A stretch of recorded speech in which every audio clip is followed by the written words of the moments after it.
Good morning. Welcome in. This update presented by Staples Stores. Padres win their second straight game against the Blue Jays yesterday, 2-0. 6 scoreless innings from Yu Darvish. A broken bat single for Manny Machado that would score 2 runs for the Padres in the 5th inning. Good win for the boys. NL West yesterday, Dodgers lose 8-5 to the Orioles. Rockies lose 4-1 to the Astros. Giants fall to the Reds 3-2, and the Diamondbacks beat the Braves 5-3. The 151st Open at the Royal Liverpool Golf Club in the United Kingdom is underway. The last time the Open was held at Royal Liverpool, Rory McIlroy won the tournament. He'll look to do so once again this time around.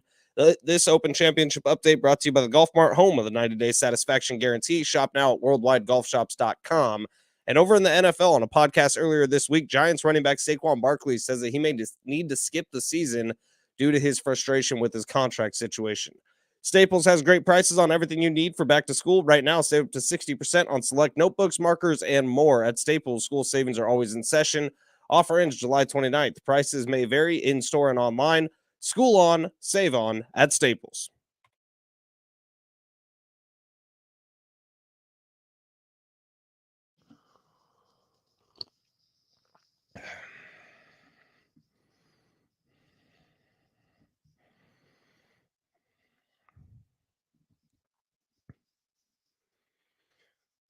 Yeah. Happy Thursday to those who celebrate Big Rich, TD, and Fletch with you. Travis Dale not with us today. Ben Fletcher definitely very much so back. I'm here. And my goodness. Well, actually, in a matter of speaking, he's back. He's more back from the dead. The reason why I phrase it that way is yesterday was a long day, you could characterize it as. Yesterday was a very fun day. You could also characterize it that way. We were obviously here for the show. And then we left here and we went to the Long Ball Invitational brought to you by Long Ball Hard Iced Tea. And that was an event. It was an event and a half. And the guys, Daniel and Dennis from Long Ball, were on their golf carts driving around to all the different groups that were playing in it and just handing out booze the entire time. Handing out booze, making it fun for everybody. And it really was fun for the 200 plus participants out there at Steel Canyon Golf Club. That was an amazing time. We actually only stayed for about an hour's worth of the ceremonies following the invitational. There was going to be a live band that was going to play through, some food service. They were going to announce winners. They were going to announce special awards, closest to the pin, longest drive, stuff like that. And then there was going to be a DJ until I think midnight or later. I mean, two things I'd like to point out. One, awesome job over there by Steel Canyon. We're pretty tight with Alan Shearer, who's the head golf pro over there.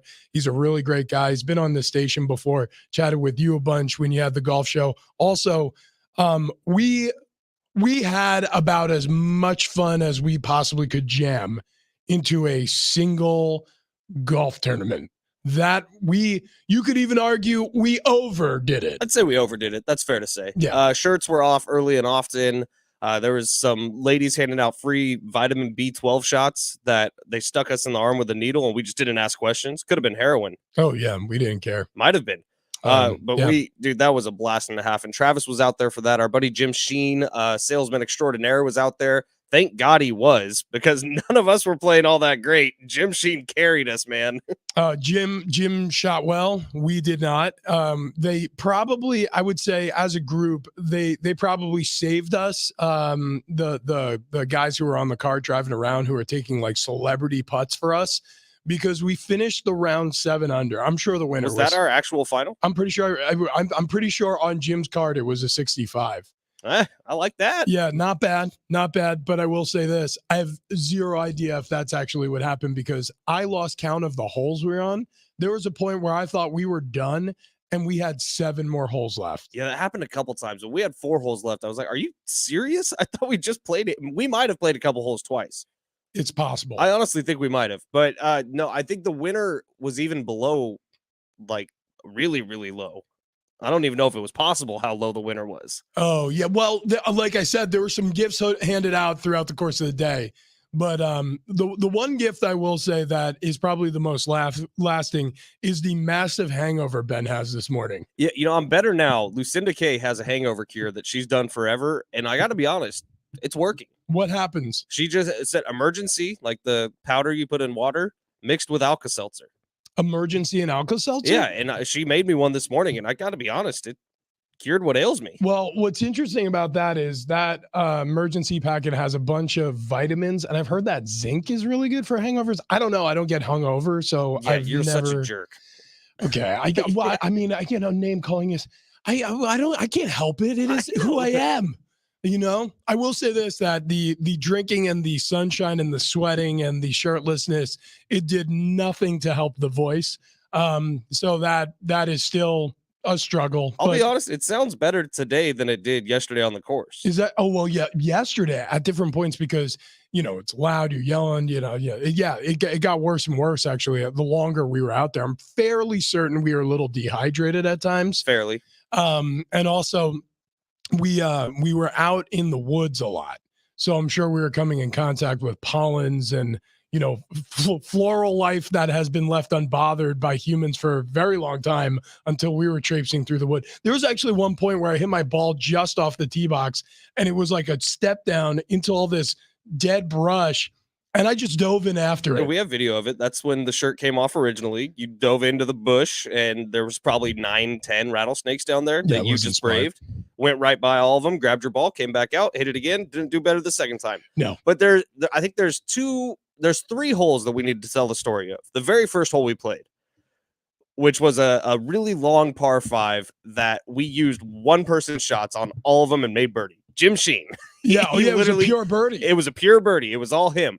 The second hole we played, Rich Ornberger hit one of the longest tee shots I've ever seen in my life. We did the math. It carried 320 in the air. Like, you hit the ball over 320 yards in the air. It ended up rolling out to like 340. Oh, yeah, it hit a tree. It hit a tree also. That's right, yeah. The tree was 320 yards from the tee box, and it was still going when it hit the tree. Yes. And then we used your drive, and then you hit a beautiful second shot, and I think we ended up making par because no one made that putt. But that was a pure par from Rich Ornberger. And then the very last hole we played yesterday, it was technically hole number 8 on the ranch side. It was a 245-yard par 3, which is a very long par 3, like arguably too long for a tournament with the caliber of us playing in it. I hit my driving iron about as good as I could possibly hit it, and it went about 250. So it went about 20 yards past where it needed to go. Everyone else chips, or putt, whatever you do to get on. Rich is the one going last. This big dude steps up and chips in from like 20 feet off the green. It's probably a 40-foot shot and makes it. And what was more impressive was how high you threw your club after you made that shot. It was a bat flip. It was a bat flip and a half. It was. I wonder if anybody got it on camera. I think Steven, our promotions guy, and Steven, you might want to delete the evidence because you took a pretty big chunk out of the green. No, that's a good point. Yeah. Well, you know, you can fix your divots. But yeah, not that divot. That was about a 6-inch divot in the middle of the green. I was so done at that point. My celebration was literally storming. I almost took my pants off. I was so hot, and I was so done golfing at that point that the chip in sinks. I don't even think I watched the ball go in the hole. This was an amazing time. So again, huge thanks to our friends at Long Ball. Daniel came in studio yesterday. It was a lot of fun chatting with him. He was super nervous about the event. He wanted to make sure that it was going to be perfect for everybody. It was. There was a freaking helicopter. A helicopter dropped hundreds of golf balls to start the tournament to do the 50-50 raffle. That was a very cool thing too. Yeah. So anyways, awesome time. Glad we went. Glad we participated. We did not win. We went into this match with the thought process, as long as we don't completely embarrass ourselves with our score, we'll be fine with it. If we win, we'd probably be embarrassed. And I think we did good. If we would have won, we cheated. Yeah, that was how we would have won. Well, yeah, whoever won that event had to have cheated. Because I know the group of our listeners, Tony and Carlos and Cisco, one other person, sorry, I'm forgetting your name, but that group of people, they shot 15 under par and they didn't win. Oh, wow. Wow. And that was a legit 15 under. Tony can golf. Yeah, Tony can golf. And yeah, so like that group went 15 under and they didn't win. So, I mean, someone was fudging some numbers, I think. Okay, coming up on the show today, your chance to win a pair of tickets to see Bryan Adams with Joan Jett, July 26th show at Viejas Arena. Tickets and info available right now at Ticketmaster.com, or keep listening for your opportunity to win those tickets. We'll play a little mustachio question for those. Also coming up later in the show, got to talk to our dude, Derek Togerson, NBC7 On Fryer podcast host. He'll be joining us in the 7 o'clock hour. And how about this? A blast from the past. Our very own Mike Costa, sideline reporter with the San Diego State Aztecs, and just a lovable animal, joining us in studio. He'll hop on the mic for the final hour of the show. Be really nice to catch up with Mike. We're just going to let Mike do the final hour by himself because I'm hungover. You can't talk. Mike, the floor is yours. Yeah. Honestly, it's almost like when House representatives or the Senate convenes and then they give the floor to a senator. Yeah, we're just going to give the floor to Mike. He's got a lot to get off his chest. Can't wait to hear what he has to say about these Padres, about these Aztecs. Obviously, the way things have worked out now with the Mountain West, welcome them back in. And then also, there's some NFL breaking news. We'll get to all that as well. Let's start with the Padres, though. So the Padres. We were out on the course while they were playing, so we didn't really get to watch the game. We watched zero of the game while we were out there, obviously. My intention was to watch some of the game when I got home. I watched none of it. My intention then was to wake up early enough to watch the game this morning. I watched none of it. I read the game. I saw the highlight of Manny Machado's broken bat single in the fifth. Obviously, it was fun to see that Darvish is continuing the streak of these rotational arms. 6 innings, 4 hits, no runs, 7 Ks. Like Darvish was on one last night. Joe Musgrove the day before that. Like the pitching is not the problem, and we've known that all year long. But now the starting pitching's not correct. The problem. The starting pitching's not the problem. But now that the bats are starting to heat up a little bit, you can kind of see if you put 1 and 1 together, good things might start happening. Yeah. Well, and here's the deal. That it was, who was it? It scored Grisham and Hassan Kim. They were on third and second. Yeah, Soto on first. Good things happen when you get runners in scoring position. When you get runners on base, didn't happen a lot during the course of this game because the Blue Jays are tough. You're not going to win every game 9-1. This is a good baseball team, and as a result of that, it was stingy.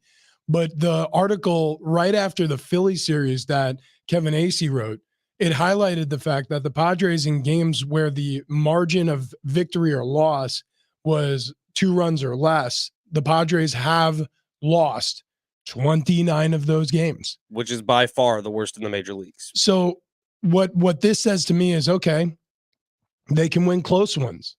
Now, is it something that we didn't know? No, obviously they've won some games by a small margin, but this is against a very good team.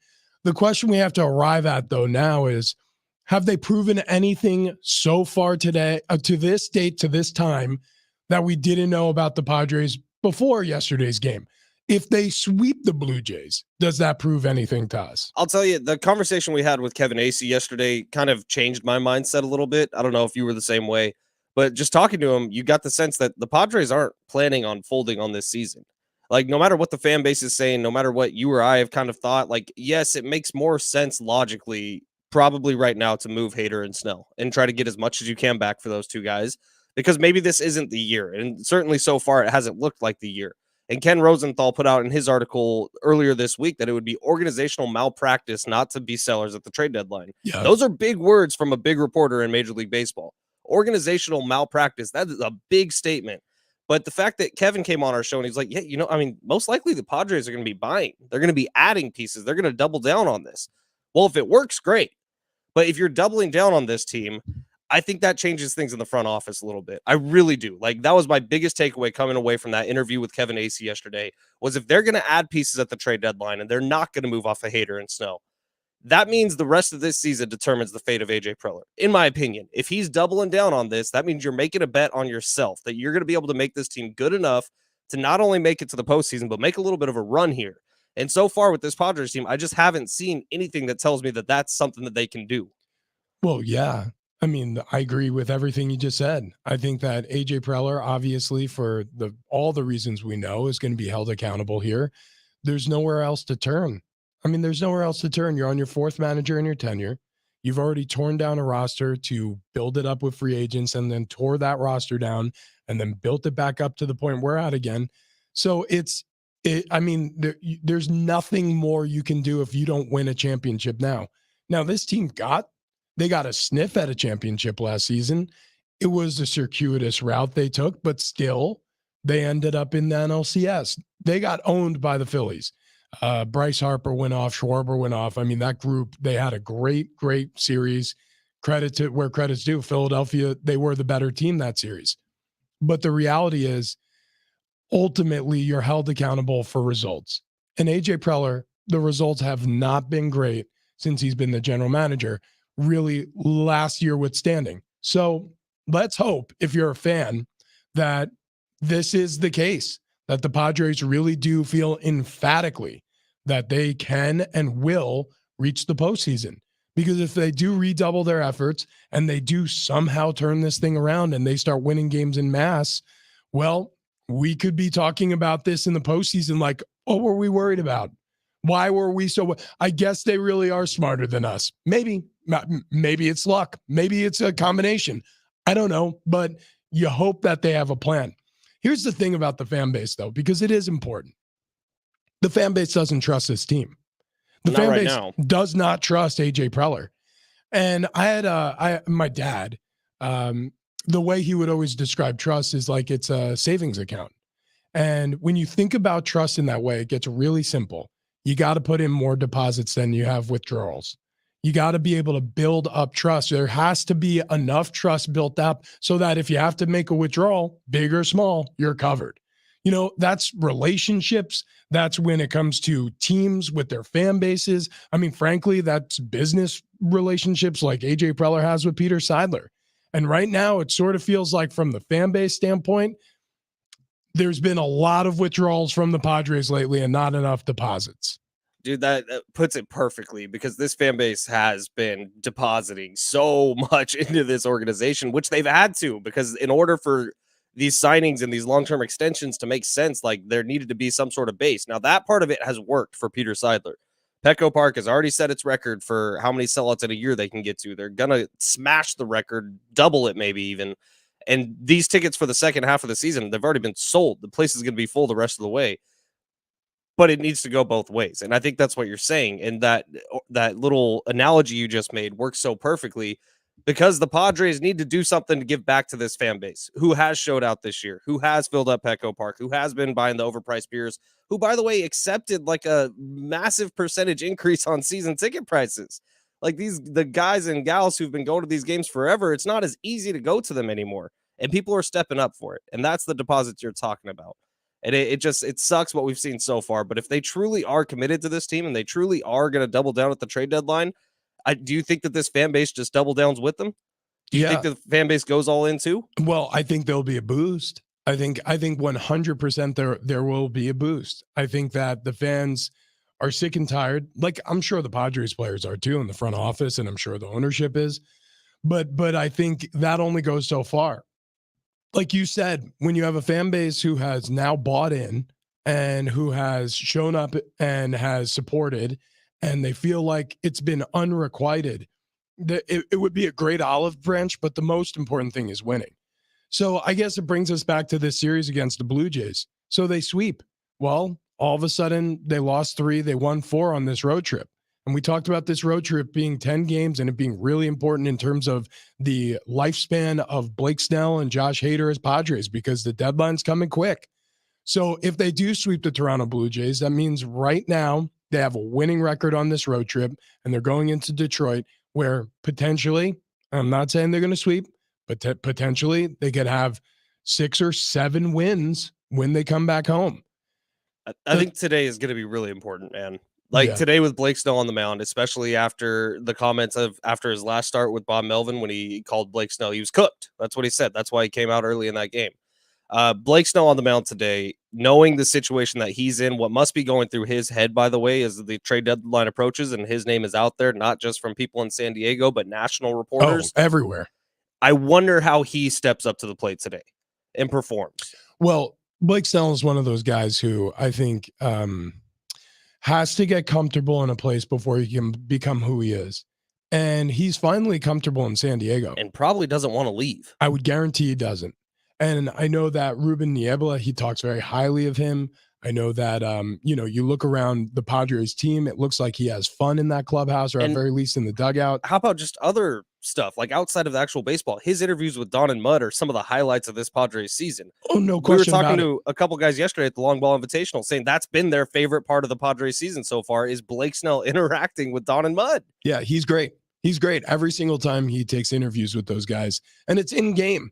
And, he even does commentary along with them. I think it's great. Talks And about ice cream. he talks about anything. He is who he is. It's just, it takes him, he's slow to warm. There's a lot of people like that. You've met them in your life. They're at first like painfully shy, and then they become your friends, and you get to know them, you get to know their personality, and all of a sudden they come out of their shell and you're like, whoa, who is this person? This wasn't who I met. But you get to enjoy that personality when it does arrive and when they feel comfortable. That's my thing with Blake Snell is I would guarantee, even though Blake Snell is pitching because he wants to earn his next big contract, and he's pitching well, and he's aware that contract's on the other side of this year, and it potentially could be with the Padres, because if Peter Seidler has proven anything to us, he's not afraid to retain solid players when he feels they're foundational to their success moving forward. And when he has a personal relationship with them, which I think he and Manny Machado's family, as well as Manny Machado and Peter Seidler's family, they've gotten a lot closer over the last couple of years, which is why that extension happened, which is where a lot of baseball analytics, a lot of front office people would tell you, no, just let him opt out. Don't worry about it. Just let him opt out. But Peter Seidler went the next level, which is what we love about Peter, by the way, and said, no, Manny's a priority. I'm going to make this happen. He made it happen. I wonder if he can make something like that happen with Blake Snell, who, by the way, I would pay for a long-term extension. Well, and that's my point is, look, Blake Snell's best years potentially are ahead of him. Now, I'm not saying if you sign him to a big, long contract, every single year is going to be good. A lot of times pitchers on long contracts, they wear down. But if you can get him locked in and he's comfortable here, well, I mean, the sky's the limit, because you could see maybe next season and then the season afterward looking just like this season. And he could be the ace of this staff. Darvish is no spring chicken. Musgrove needs another ace, or I should say, at very least, a second or an ace to back him up in this rotation. He's not going to be able to do it himself. So the long-term plan moving forward may include Blake Snell, especially if they don't trade him at the deadline. But in order to sign Blake Snell long-term, you got to get one of these contracts off the books. What's the easy one to get off the books? Well, you pair Jake Cronenworth with Josh Hader at the trade deadline. Yeah, it's possible. It's possible. And then we'll look at the bullpen and we'll say, well, how does that improve things? Maybe it's possible you can bring in some pitching help too. Or Suarez comes back and is good. Yeah, it's possible. Look, there's possibilities everywhere you look at the trade deadline. One of the possibilities that I did not think had a resounding chance to be what the Padres did was to be buyers, and to still be talking at this point internally about being buyers. But that's exactly what Kevin Acee told us yesterday. And so, look, Kevin Acee is one of the most tied in people with this franchise of anybody out there you can listen to. And you hear him every week on this show, you hear him on multiple shows on this station. And if he says it, I buy it. We'll just see if the Padres do at the deadline. 2 or 3 texts before we get out of this segment. 913, scrambles are always won by cheating. I agree. Yesterday, there was cheating going on for sure. 949, Ben, best way to cure a hangover is doing 999 at 10:07 a.m. Oh, good Lord, Padres absolutely game. not. Keto friendly minus the buns. Now, I think we need to make an apology to everyone. Oh, yeah. We were not keto friendly yesterday. Yeah, well, we only broke it once. I think there was enough carbs in everything we drank yesterday also to break the rules. Yeah. But then after long ball, we had to drink long balls. There's no doubt about that. We had a couple of brewskis, no question about that. We had some vodka. But then we went to In-N-Out Burger. We went to In-N-Out. So yesterday was not a keto day, but we're right back on path. We're doubling down today. We're going to be super keto today. Okay. We got to get to this story. Like I said, there's a little NFL breaking news. It's not quite breaking. It's something that Saquon Barkley said. We're going to play that sound for you coming up next, and then you determine smart or selfish. That's next.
This update is presented by Staples Stores. Padres with their second straight game win against the Blue Jays last night, 2-0 behind 6 scoreless innings from Yu Darvish and a broken bat single for Manny Machado that would score 2 runs for the Padres in the 5th inning.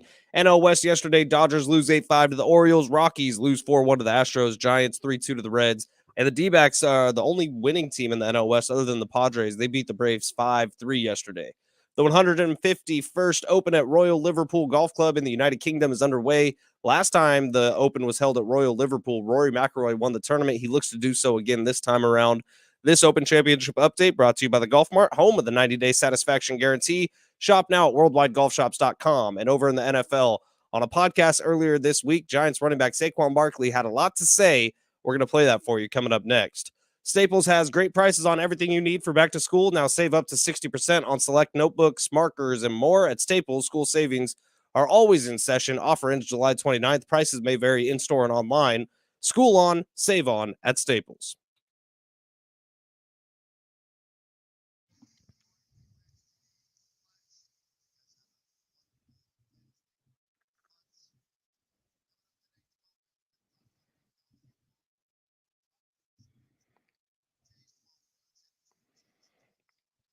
Love that guy. Love that show. The Darren Smith show coming up later. Like he said, gets underway at noon, and the Padres are still going to be playing. Look-aheads are back. Yeah. We got a computer now. So we get to do our look-aheads. Yeah, so we had a major technical malfunction on Ben's side of the glass in the production studio. We were playing man down for about 2 weeks. Nobody could figure out internally how to fix the computer right above the board that runs a lot of the logs. It's crazy how much stuff comes off that one computer. So we had to call in someone from the outside to do it. And it took a long time for them to fix it. But here we are. Finally, look-aheads are back. The world feels like it's spinning on its axis again. And if you're looking forward to doing something fun, say late July, say July 26th, say at Viejas Arena, well, we got Bryan Adams tickets and Joan Jett. They're playing at Viejas Arena on July 26th. Tickets and info available at Ticketmaster.com. Or keep listening because in the 7 o'clock hour, we're going to play a little not sitcom rodeo. Mustache you a question. Thank you. Yeah. And this is a fun one because Travis usually grabs these clips, but today I got to do it. So I just did like my favorite movies and TV shows. Some of my favorite characters ever. You did a good job. I like a lot of the selections you made. We played sitcom rodeo yesterday. I selected all of the TV shows that we played sitcom rodeo. It proved to be very difficult for our listeners. I don't know how. We had Modern Family. We had Malcolm in the Middle. We had that 70s show. I mean, I felt like I was being very fair. I thought, honestly, I thought everybody, How I Met Your Mother was on there. Stranger Things. Stranger Things. Yeah, actually, that was the winner. The guy who won ended up winning on Stranger Things. So we've had a lot of fun. Obviously, can't wait to have Travis back in the studio next week. The fun continues, and it was great seeing him in studio yesterday. He stopped by briefly on the show right after we had Daniel from Long Ball in, and then he was at the Long Ball Invitational with us. So that was great. His whole family showed up. I completely forgot about that. Yeah, like on the second to last hole, all of a sudden, Haley, his daughter, just comes tearing around the corner on a golf cart. What? Haley? We were like Haley and her friend Griffin were in one cart.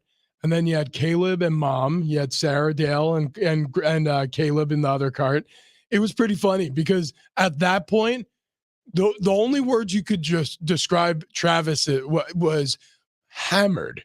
Yeah, drunk Travis is one of my favorite people on the planet because it's a polar opposite of real Travis.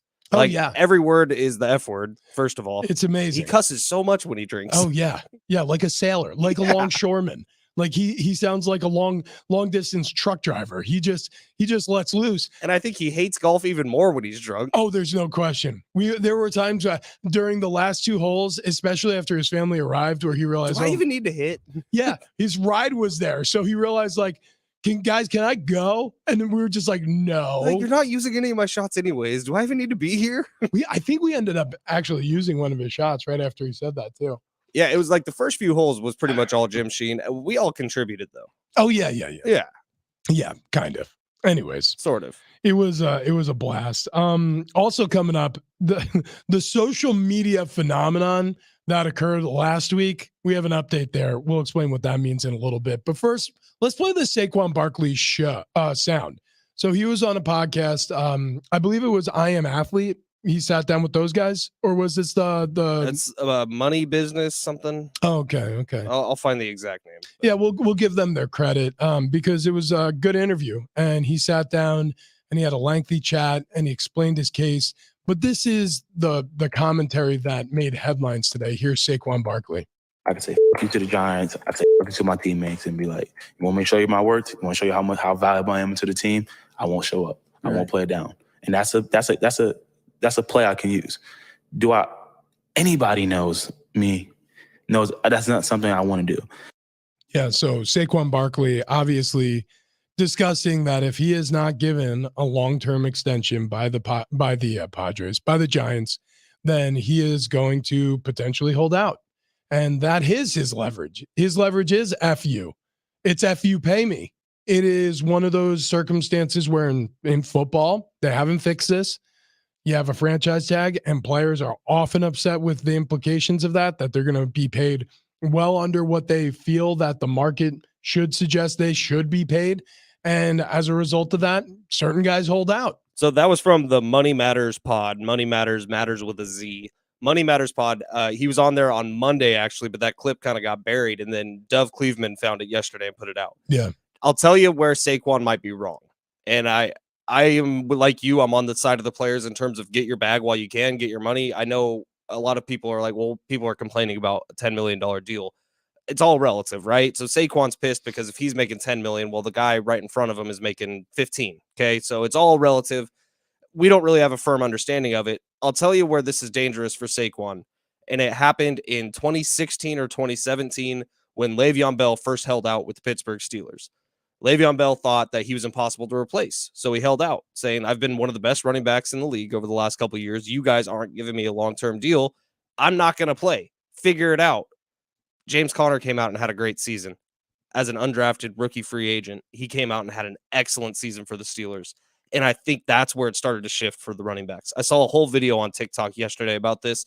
And I'm sorry, I don't remember who posted it, but it was fantastic because he went into the history right before Le'Veon Bell's holdout and what's happened since then.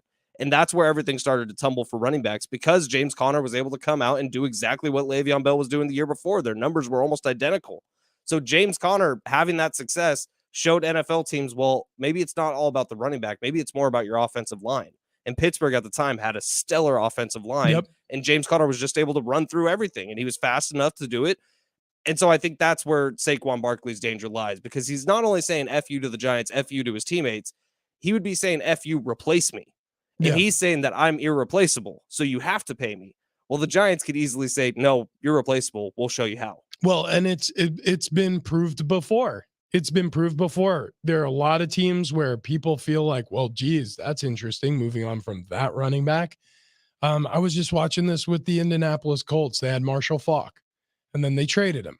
And obviously, Marshall Faulk played here at San Diego State and was an incredible football player, great running back in the league for many years after that. But they traded him away. And they drafted Edgerrin James. And everybody was like, what? You took the running back out of Miami, the rookie, instead of trusting Marshall Faulk? Okay, Colts. Well, guess what happened? Edgerrin James smashed all rookie records. I think only one stood after Edge finished up his rookie season. I mean, so this has been going on for a long time. This isn't a new story. Running backs are replaceable, unfortunately.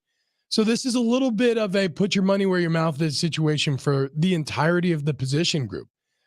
This is a possibility, and I'm not saying it will happen, but running backs together could decide that they all want to go on strike. That's the one thing that would make it happen. And look, I think you're starting to see sprinkles of it, like with all the guys tweeting out after. Social media is a hell of a thing. It's a hell of a drug too. But Derrick Henry, Josh Jacobs, Saquon Barkley, Tony Pollard, like they all, Christian McCaffrey, Austin Eckler, they all put out tweets on the day that they had to sign the franchise tag if that's what they were going to do.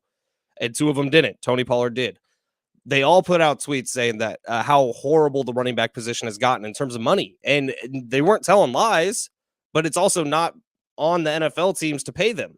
They don't have to do that. The front office is looking at the numbers and realizing, well, maybe it just doesn't make sense to dedicate that much of our salary cap to this one position that you could be getting much better value out of the draft. You would need to have a full blown, buy-in from every single running back in the league. That would be very difficult to organize. And I'm very curious what the NFLPA would say if they did that. But it is possible that they could together, and I'm talking about every single one, because you're going to have defectors potentially. You're going to have young guys who haven't made their bag yet who are going to be like, why would I strike? Or AAF guys, Yeah, or I'm trying XFL to make, guys. I'm just trying to make a roster, and we could see potentially a labor action leading to better circumstances for a running back. What that would look like, I couldn't tell you on the front edge of this thing, but those conversations would develop. Maybe a higher level of guaranteed money attached to certain achievements. That's just built into all running backs contracts. I don't know. Well, let me ask you this: would there ever be a world where in the NFL, and would the NFLPA ever agree to this? I doubt it. But is there ever a world where instead of the salary cap applying to the whole team and you just need to make things fit into this, is there ever a world where there'd be position salary caps? Yeah.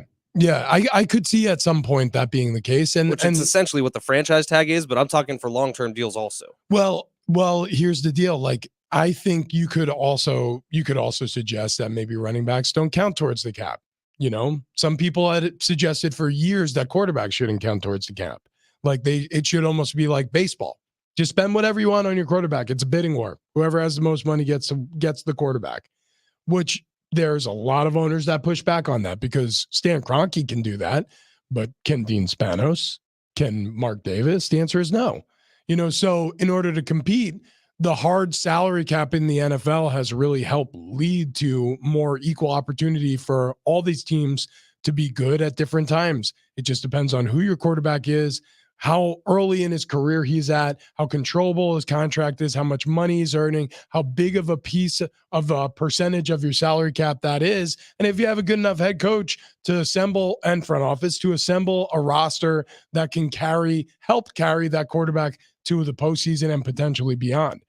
And what quarterback's willing to take a pay cut? Oh, yeah. Willing to take less. That's a huge part of it, too. Tom Brady did it for years. Patrick Mahomes, even though he's getting $500 million, took a pay cut in order to make sure that the Chiefs would be okay around him. Yeah, just the way the contract is structured. It is fascinating what's happening with these running backs, though, and it sort of feels like we could see potentially, I'm not saying it's going to happen, but potentially enough of these guys saying, you know what? Enough's enough. Strikes are popular right now, man. Yeah. Writers and actors are going on strike because of different streaming laws and whatnot. Kendall's at a hotel in Anaheim for a teacher conference. All the maintenance workers went on strike. So there's no AC, no nothing, no plumbing fixes. No way. Yeah, so this hotel, which wasn't cheap, by the way, has nothing going on at it. No the way. The pool bar service gone. The people who are taking pool bar service. Well, that's a little thing, but the people who take care of the pool and make it okay to swim in it, gone. Oh yeah, they're all on strike. Did you know that before? They went on strike when she got there. Oh no, that is the worst case scenario. That is my nightmare. Going to a hotel and then having it be just like your house, like where you're screwing in the light bulbs. That is the worst. I'm sorry for Kendall. I'm glad we're here and not there. Yes. But yeah, you're right. Strike. Right now, that's the flavor of the month. We'll see what happens coming up next. Tell me you won the lottery. I did not. Me neither. I didn't win the lottery, but if I did, I promise you I would not use my billions or my hundreds of millions to launch a new social media app. And I'll explain to you why coming up next.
Ooh, I love that. I love the sound of that. It's going to be very interesting this upcoming season with brand new offensive coordinator Ryan Lindley leading the Aztecs offensively, and then Brady Hoke, obviously, with some mixed successes, but overall a year that he would describe as disappointing last year, record-wise. Have you already broken out your board, your your color board? No, not yet. Not yet. 37 days out, dude. Yeah, what I'm going to do is attend many of their training camp practices, get familiar with some of the younger guys who are going to be filtering into positions of need this upcoming season for the Aztecs. They're getting younger in the secondary, younger up front on the defensive line, some new faces on the on the trenches side offensively. But Jalen Maiden is your quarterback, Moose Maiden. Excited to see what his follow-up act after taking over as starting quarterback last year and really having a lot of success. Remember when we talked to Ryan Lindley 2 weeks after the season this past year, and he was talking about how excited he was to get his hands on Jalen for the full offseason? Yep. We were like, well, what's he saying? What's Jalen saying? He's like, he's more excited than I am. He can't wait to just get into the playbook and redesign some stuff, and he's been working on things separately from me. What those two have put together over this offseason, and we haven't really talked to them since. I can't wait to find out. Yeah, me too. And Jalen Maiden, his story is truly a great story about persistence. And this is a guy who obviously, has had an incredible amount of success. Started the year on defense last year. But yeah, it's only just recent. Yeah, what's crazy is out of high school, he went to Mississippi State, and he transferred to San Diego State, not as a quarterback, but to play on the defensive side of the ball. And like you mentioned, he came in originally to be a quarterback, and then he realized he was buried on the depth chart, went over to the defensive side, played safety, ended up starting, or I shouldn't say starting, but taking over an entire game at Utah. Yeah, at 9 safety. tackles. It was an incredible game. He played something like 60 or 50 something plays at safety, and then he becomes your starting quarterback later in the season. It's rare to be able to really play two different positions on a field. Usually they're on the same side of the ball, and typically it's not, one of them's not quarterback. So anyways, that just speaks to his athleticism. It speaks to his persistence, and it also speaks to the type of teammate he is. He's willing to do what the coaches ask. I can't wait, as you can, to talk to him this upcoming season, and we'll do a lot. So looking forward to the Brady Hoke interview with John and Jim later on our broadcast day. Okay, so Weezer may have said it best. If you want to destroy my sweater, just pull a thread as you walk away. Isn't that the line? I don't know.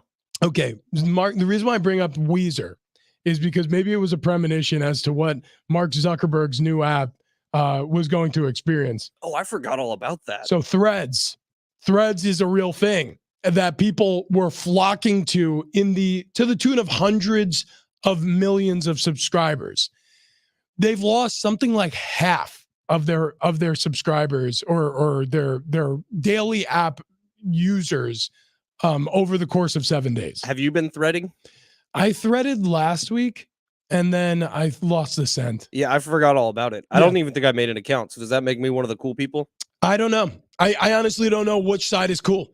I really don't. And I made it because I was like, okay, I made a thread account. I guess this is the new Twitter, and I'll be here when everybody makes the switch. And it almost sort of feels like that end of the Fresh Prince of Bel-Air when everybody moves out and it's just Will Smith standing by himself in the empty living room, just sort of pacing, and his hands are in his pockets. That's kind of how I felt. Like I showed up yesterday and I saw a tumbleweed on the app. It was just blowing across. Here's the funny thing. Social media, some of these are great ideas, right? Like they're amazing. Twitter has become like a town square. And there's a lot of people who hate that Elon Musk owns it, but whether you like it or not, news breaks on Twitter first. Like that's where news breaks. Facebook was revolutionary, and obviously Mark Zuckerberg's in charge of that. But there have been new apps that have come out since that have never caught on, that people will never know about. I remember there was one called, it was something like Quaro or something like that. I don't know. And somebody was promoting it. So I was like, oh, I should make an account. Who knows? Oh, no, it was called Vero. Vero. I think it was Vero. You've never heard of it? No. I heard about it one time, made an account, made a profile because they said it was like Twitter, but without all the politics. I was like, oh, cool. That sounds like something I'd be interested. I think it was just me. I was the only person on the app. They got one. They got one. Yeah, you remember Vine? Vine was where it was at, man. Vine that came and went. Yeah, Vine was the best. Now it's TikTok. Yeah, but TikTok, you can do videos that are too long. Vine, you were like held to 7 seconds. I wonder why that didn't work out. It did work. No, it was no, I working mean super like, well. long term. Yeah, I don't know. Yeah, it's interesting though. I think one of the billionaires bought it and crushed it. Do you think that? Yeah, you're probably right. You're probably right. I do think that was one of Facebook's acquisitions. I think that was Zuckerberg who just bought it and said, "Nope, sorry, we're not doing that anymore." Bye. Yeah. I mean, Instagram started out, this is no joke, as look it up, as a bourbon review social media. Is that real? Yeah, look it up. It was. Can it go back to that? It was something like, a guy was like, I want an app where I could post pictures of my glass of whiskey and then, and then compare notes with other app followers. That's how that started out. You know where you can get a great glass of whiskey? Where's that? The Remy. Oh gosh, yeah. Right off the 8. Right, you can. In Mission Valley, Hotel Circle. Awesome spot. Modern dining, Western flair. They got bears on the wall. They got billy goats on the wall. They got pictures of Kingsley and his dad, Frank the Tank. Goat. I like Billy Goat better. His name is Billy. Yeah, Billy the Goat. Yeah, he's in there, and so is Frank. And actually, there's a great picture of Frank and Kingsley on horseback, and they're out in Whitefish, Montana, where the ranch is that they source their meat. So if you go to the Remy, you're going to get 100% all American Wagyu steaks, and they come from this ranch. They've been sourced there since the restaurant opened, but this ranch has been around for 5 generations. You got people out there who know what they're doing, and then you have people in the kitchen who know how to make an amazing steak. It doesn't take all that much, man. They go salt and pepper, they go straight flame, and they are so good. Then the secret's out, by the way, of the Remy. They're packed night in and night out. So if you need a reservation, you do need a reservation. The RemySD.com. That's where you go to get it. I took a bunch of guys there 2 weekends ago, and we just had the best time. Mo was our server. Ken, the bartender, who is a craftsman behind the bar, he was making us drinks all night long. This place is just incredible for big groups. I'm taking Kendall there next week when she gets back from her little trip. We're going to go on a date night. Anything you need, private dining, awesome spot. Yeah, it's uniquely decorated. It's got Western flair, but it's also very modern. They have great like plush leather seating, all the dark wood accents. You sort of feel like you're transported into a saloon, but it's like updated. I don't know how to describe it. You got to go. It's really beautifully done. And actually, Frank, he did all of the interior design himself. Like, this is a pretty talented guy. He also came here with his son, Kingsley. They brought a bunch of steaks and he grilled them up in our parking lot. That's how good the steak is. That's how good the meat is, that if they took out a little $100 propane grill, they can cook up some delicious steaks for us in studio. They can do wonders in that kitchen at the Remy. So, and I want to make sure you don't forget, Rich, what do you got about the extensive wine list? Oh, yes. Vintage bottles provide something cool and for everyone and every occasion. So if you're a wine guy or a wine gal, they got it. They got you covered. Remember, Frank brought that bottle of red out for us. Oh, yeah. And none of us had ever heard of it. So red blend, I believe it was from South America, was absolutely delicious. And then all of a sudden we had a new favorite wine. Yeah. So go check it out. TheRemySD.com. Book your reservations today. Like Ben said, big groups, small groups, private dining, doesn't matter. They'll set you up. They'll hook you up. TheRemySD.com. Okay, coming up next hour, we got those Bryan Adams tickets. You can win them, but we must ask you a question. Also, we're going to do something new called NFL Fast Takes. Read a headline, state your case, make it snappy. And Derek Togerson, NBC7, going to join us, talk some Padres. Coming up next.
Hour number 2, Big Rich, TD, and Fletch. This update presented by the Jim Trail Real Estate Team. Padres win their second straight game in Toronto against the Blue Jays 2-0 last night behind 6 scoreless innings from Yu Darvish and a broken bat single from Manny Machado that would score 2 runs for the Padres in the 5th inning.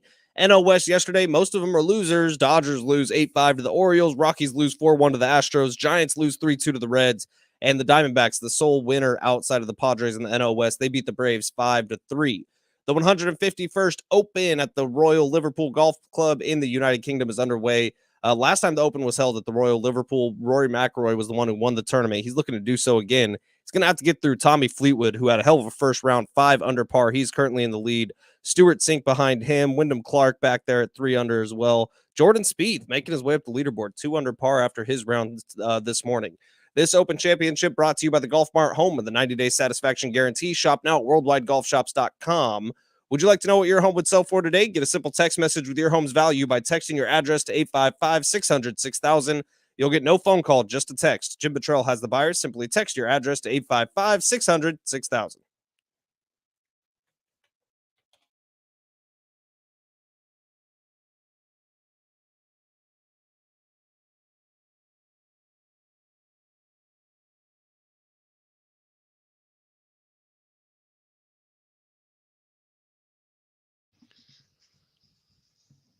Yeah. Happy Thursday to those who celebrate Big Rich, TD, and Fletch. The yell will come back next week. I'm going to need a scream Bar Car Friday tomorrow. And we'll try. If there's one scream, Bar Car Friday It might have to be the 8 o'clock hour where if my voice does give out, at least you only have an hour to talk while I could just drink.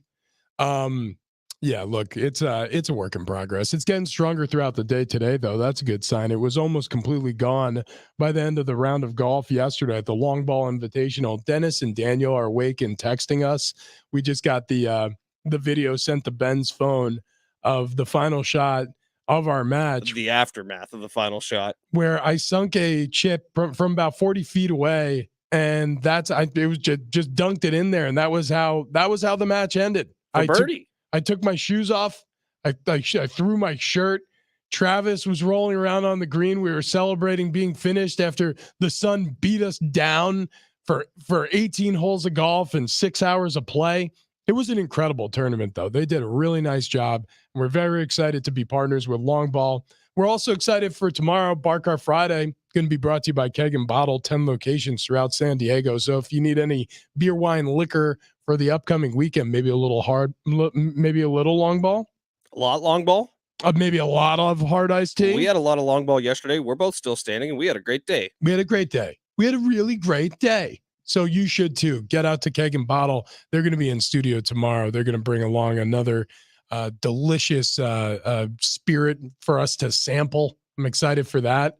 Less excited today because we're still recovering from the Long Ball Invitational, but I'll be geared up and ready to go on Friday. Yeah, we'll be good to go. Just take a big nap today. We'll be fine. Yeah, big boy needs a big nap. Travis rolling around on the green is funny. Oh yeah, like it's next level funny. He looks like when you catch a polar bear doing something or a panda at the zoo. And you're just like, oh, that's not what they usually do. That's hysterical. Just like Jim Sheen's worried about the green that you destroyed. I'm trying to help him fix it. Travis is just cussing his butt off, throwing his shoes up in the air. What is he doing? He's rolling around. I think he had an itch on his back. That's how it started. But either way, we had an awesome time. So big thanks to the fine people at Long Ball. We got to call Derek Togerson. You told him 7 a.m. So we're running late this time. Derek Togerson, NBC7 sports reporter, also the host of On Friar podcast. Excited to talk to him this morning about these Friars, these Padres, who all of a sudden are beating up on one of the best teams in baseball, the Toronto Blue Jays, who, without question, in my mind at least, they're going to be buyers at the trade deadline. But what's interesting is the Padres are going to be buyers at the deadline. That's what Kevin Acee said to us yesterday. He said all indications point toward the Padres being buyers. Now, it could go differently. Obviously, the next month is going to factor into their decision-making. And then from a national media standpoint, you heard it from, who was it? Ken Rosenthal called it organizational malpractice if they aren't sellers at the deadline. So we have to ask Derek Togerson this question. Should they be buyers or should they be sellers? Derek, what's your answer?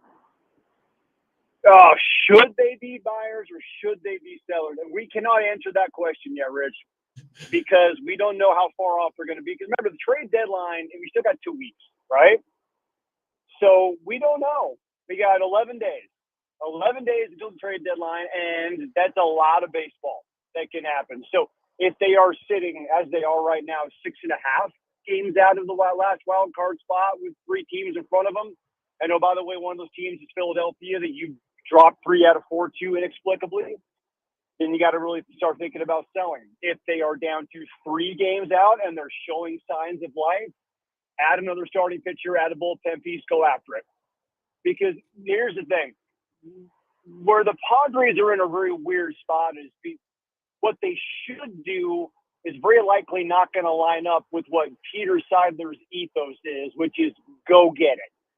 So when you're talking about a guy who will go after anything, everything, all the time, it's very difficult to admit, man, we got to take a step back here and maybe think about 2024, 2025, 2026, when they have even the scantest possibility of still competing in 2023. He's not wired that way. So when you're talking about what they should do versus what they have a chance to do, it's very difficult for them to draw that line of delineation because Peter wants it, man. So I don't know. Well, ask me again next week when we're 4 days from the trade deadline. We'll have a much clearer picture. But for Rosenthal to get off of his double-stacked soapbox to see over the top of whatever desk he's trying to write on, to say it's going to be malpractice for the Padres not to sell based on where they are right now, that's more premature than saying they had Scherzer a couple years ago. Stop. If you're not going to come to San Diego and figure out what's going on here, stop freaking talking about it. Okay, Derek, well, put yourself in the front office, right? You are AJ Preller for the day. Derek Togerson is the general manager of the Padres, but the trade deadline isn't in 2 weeks. It's today. They're 6.5 back. So if we project out, whatever, they're 6.5 back the day before the trade deadline. What do you, Derek Togerson, do? What do I do? I guess we're in this situation more of a pragmatic. So I probably look at, and also, by the way, I'm so ticked off at Blake Snell for what he did in Philadelphia. I would trade him just because I need tough guys in my clubhouse, and he's not a tough guy. Well, he was cooked. So it was after 83 pitches. I was like, I'm driving down right now to the Elite Athlete Training Center to do some stories on some Paralympic athletes. One girl won a couple of silver medals at the World Championship. She has cerebral palsy. Get your dumb ass on the mound and throw 12 more pitches. Okay, I don't care how hot it is. All right, you don't just stop. Stop with that. I don't want to push it too hard and think long. But dude, you got 6 dudes in the bullpen who are cooked. Shut up, get on the mound and throw again. It's the lack of toughness in this team staggers me. So I get rid of him. You can get something for him from a contender, and then look at, Hader be another guy to potentially take calls on. And then if you're not going to be able to re-sign him, and we don't know the conversations going on about extensions and behind the scenes either. So that makes it difficult for us to look at from an outsider's perspective. But I would also say, hey man, we're listening on Soto. Am I actively shopping him? No. But if somebody calls and says, hey, I'm interested, I'm listening. So those are the 3 pieces that can bring back a massive haul that can help you this year, next year, and maybe even 3, 4, 5 years down the road. Now, I'm actively shopping Snell. I'm probably leaning toward getting rid of Hader, and I'm listening on Soto. That's what I'm doing right now. Derek Togerson joining us, NBC7 sports reporter, host of On Fryer podcast, covers the Padres alongside Darnay Tripp on that podcast, and it's a good listen. I suggest you download it. My question to you is, how hot is Bob Melvin's seat? We were discussing this yesterday, and it feels like if the Padres do fail this season, there's going to be organizational changeover, and it feels like Bob Melvin could be the scapegoat. Is he on the hot seat? He's on the lukewarm seat, and I honestly don't think it's his fault. But I always ask this, guys. And in any situation, okay, if you're going to try and make a change like that, do you have a better option? Right? Who's a better manager than Bob Melvin? Because you can't do it just for the sake of doing it, right? You got to have somebody.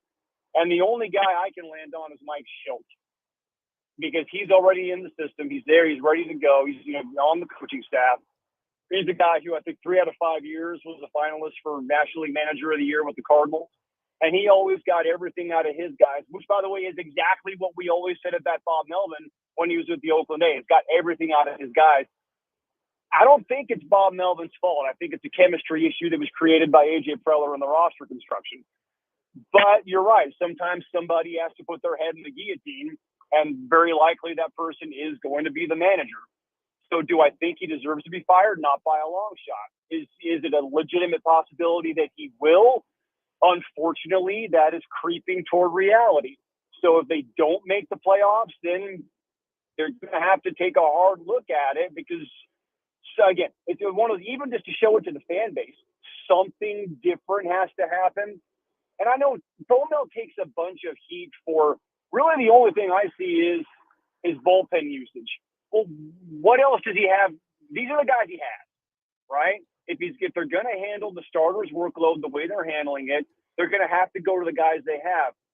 So what do? We also don't know if Brent Honeywell has been warming up 3 out of 4 days, so maybe he's not available that day. You have to go to Tim Hill. We don't know who's available and who's not. So it's tough to really get an accurate gauge of how he's handling the bullpen. All I know is a lot of the moves haven't worked. But sometimes you make the right decision and it just doesn't work out for you, especially in baseball. So can you hold him accountable for that? I don't know. I know a lot of times that Jace Tingler was handling the bullpen. I was like, what the hell are you doing? Why is that guy anywhere near warming up? He's throwing 6 out of 7 days. I haven't seen any of that out of Melvin. So it's not egregious, but it seems like he's snake bit. It's just not working right now. Well, and it's also, you got to point to roster construction with that. Like, he doesn't necessarily have the weapons out of the bullpen that he can use, especially if Blake Snell is coming out after the 5th inning. Neither here nor there. Yeah, getting Robert Suarez back with the team. He probably will be back maybe as early as today. That's going to be huge. Oh, huge. And we'll see if Drew Pomeranz is truly a ghost or if he actually does show up and play for the Padres. Who? Exactly.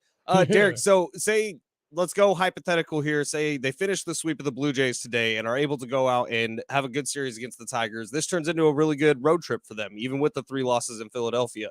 So they come back and maybe they're 4.5 games out of the wild card spot heading into the trade deadline. And they do, in fact, add pieces, which, according to Kevin Acee, when we had him on yesterday, that seems to be the thought right now in the front office, is that they will be adding at the trade deadline and actually be buyers instead of sellers.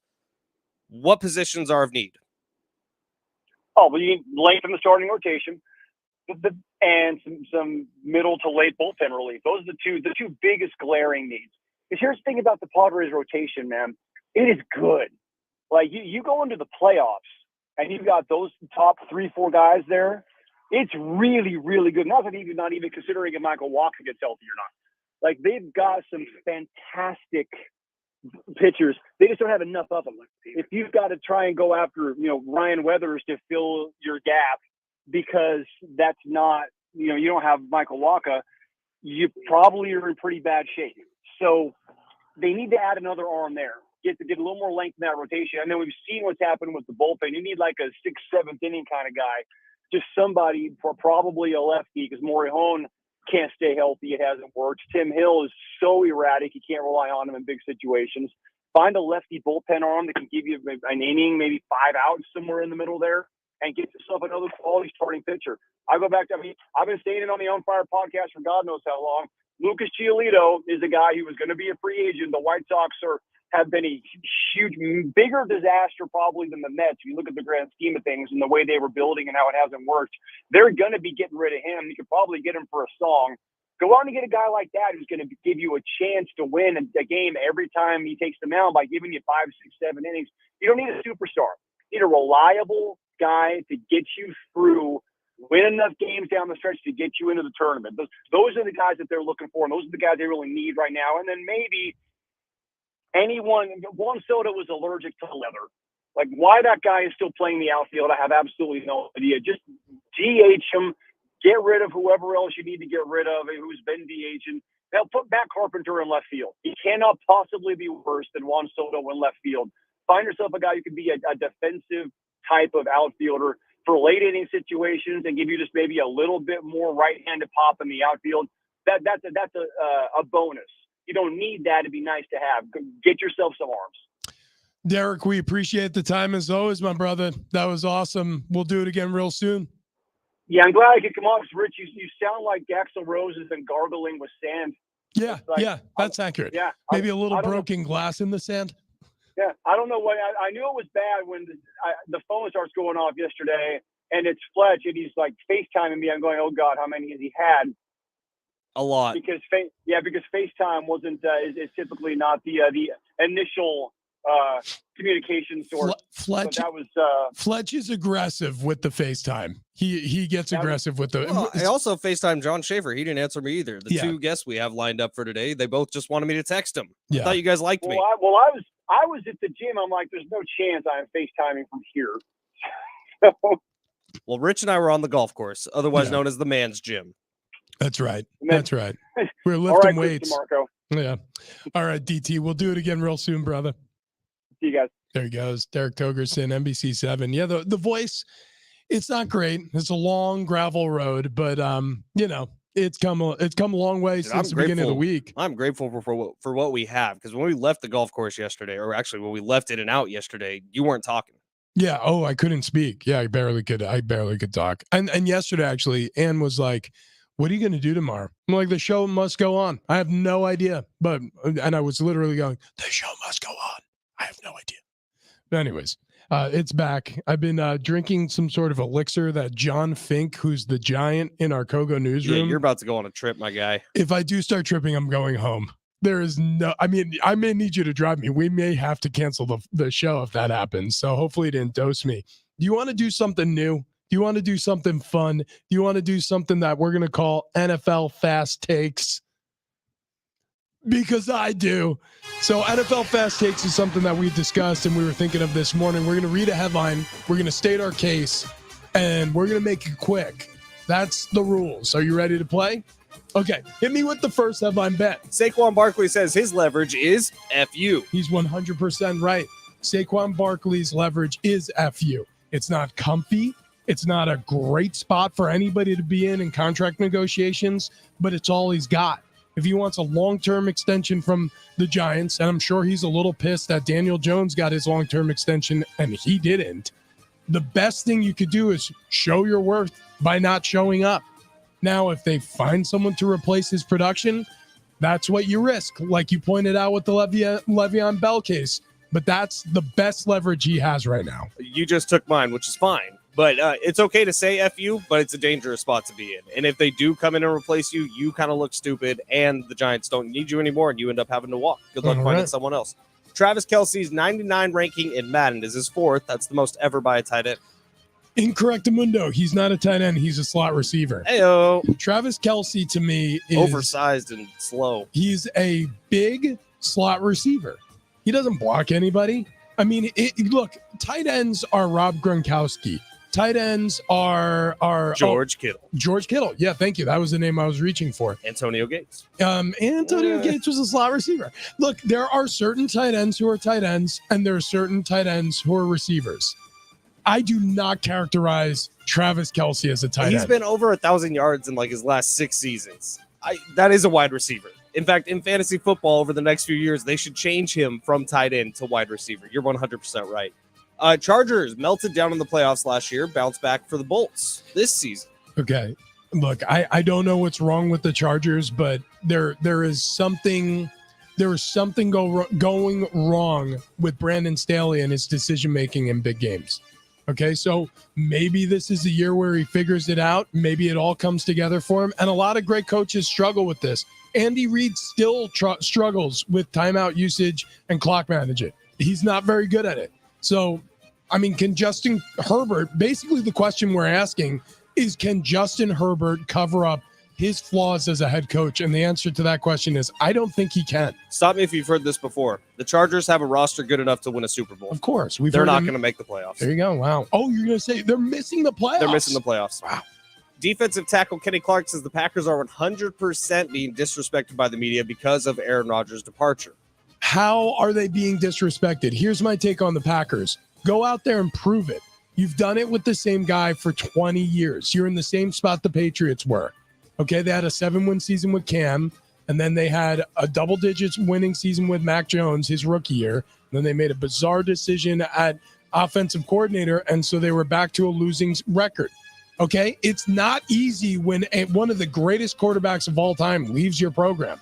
Well, one of the greatest quarterbacks of all time just left Green Bay. It's not going to be easy. Go out there and prove it. Nobody's being disrespectful. They're being realistic. For the first time in my life, I'm going to say something positive about the Packers because I hate the Packers.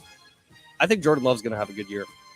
Okay. I just traded for him in Dynasty. I'd have given up too much to get him. I think Jordan Love's going to have a good year. Well, you're pulling for him, that's for sure. I'm pulling for him, yeah. And, dude, they got some talent around him. I mean, between Watson and Romeo, Dobbs or Dubs. We call him Dubs because that's what it was listed in his college playbook. But everyone in the NFL calls him Dobbs. Yeah, Okay, or I should say in his roster. Here you go. Dubs.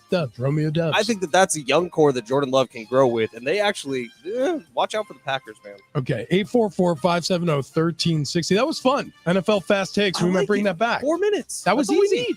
That's all we need. All right, NFL Fast Takes. All right, coming up next, 844-570-1360. That's the number to dial right now if you want to go see Bryan Adams and Joan Jett at Viejas Arena on July 26th. Tickets and info available at Ticketmaster.com, or you got to play Must Ask You a Question to win them. Coming up next, 844-570-1360. It's Big Rich, TV, and Fletch.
Must ask you a question for concert tickets on the other side.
This update's presented by the Jim Patrol Real Estate Team. Padres win their second straight game in Toronto against the Blue Jays 2-0 last night behind 6 scoreless innings from Yu Darvish. A broken bat single from Manny Machado that would score 2 runs for the Padres in the 5th inning. NL West yesterday, Dodgers lose 8-5 to the Orioles. Rockies lose 4-1 to the Astros. Giants lose 3-2 to the Reds. And the Diamondbacks beat the Braves 5-3. The 151st Open at the Royal Liverpool Golf Club in the UK is underway. Last time the Open was there, Rory McIlroy was the winner. He'll try to do the same thing this year. He actually just teed off a little bit ago. Scotty Scheffler, 1 under par. Xander Schauffele, 1 under par. Brooks Koepka, 1 under par. Those guys are all in a massive pack that is 4 shots behind the leaders. Tommy Fleetwood, the leader currently at 5 under after his round this morning. Would you like to know what your home would sell for today? Get a simple text message with your home's value by texting your address to 855-600-6000. You'll get no phone call, just a text. Jim Patrol has the buyers. Simply text your address to 855-600-6000. And that leaderboard update from the 151st Open at Royal Liverpool was brought to you by the Golf Mart, home of the 90-day satisfaction guarantee. Shop now at worldwidegolfshops.com.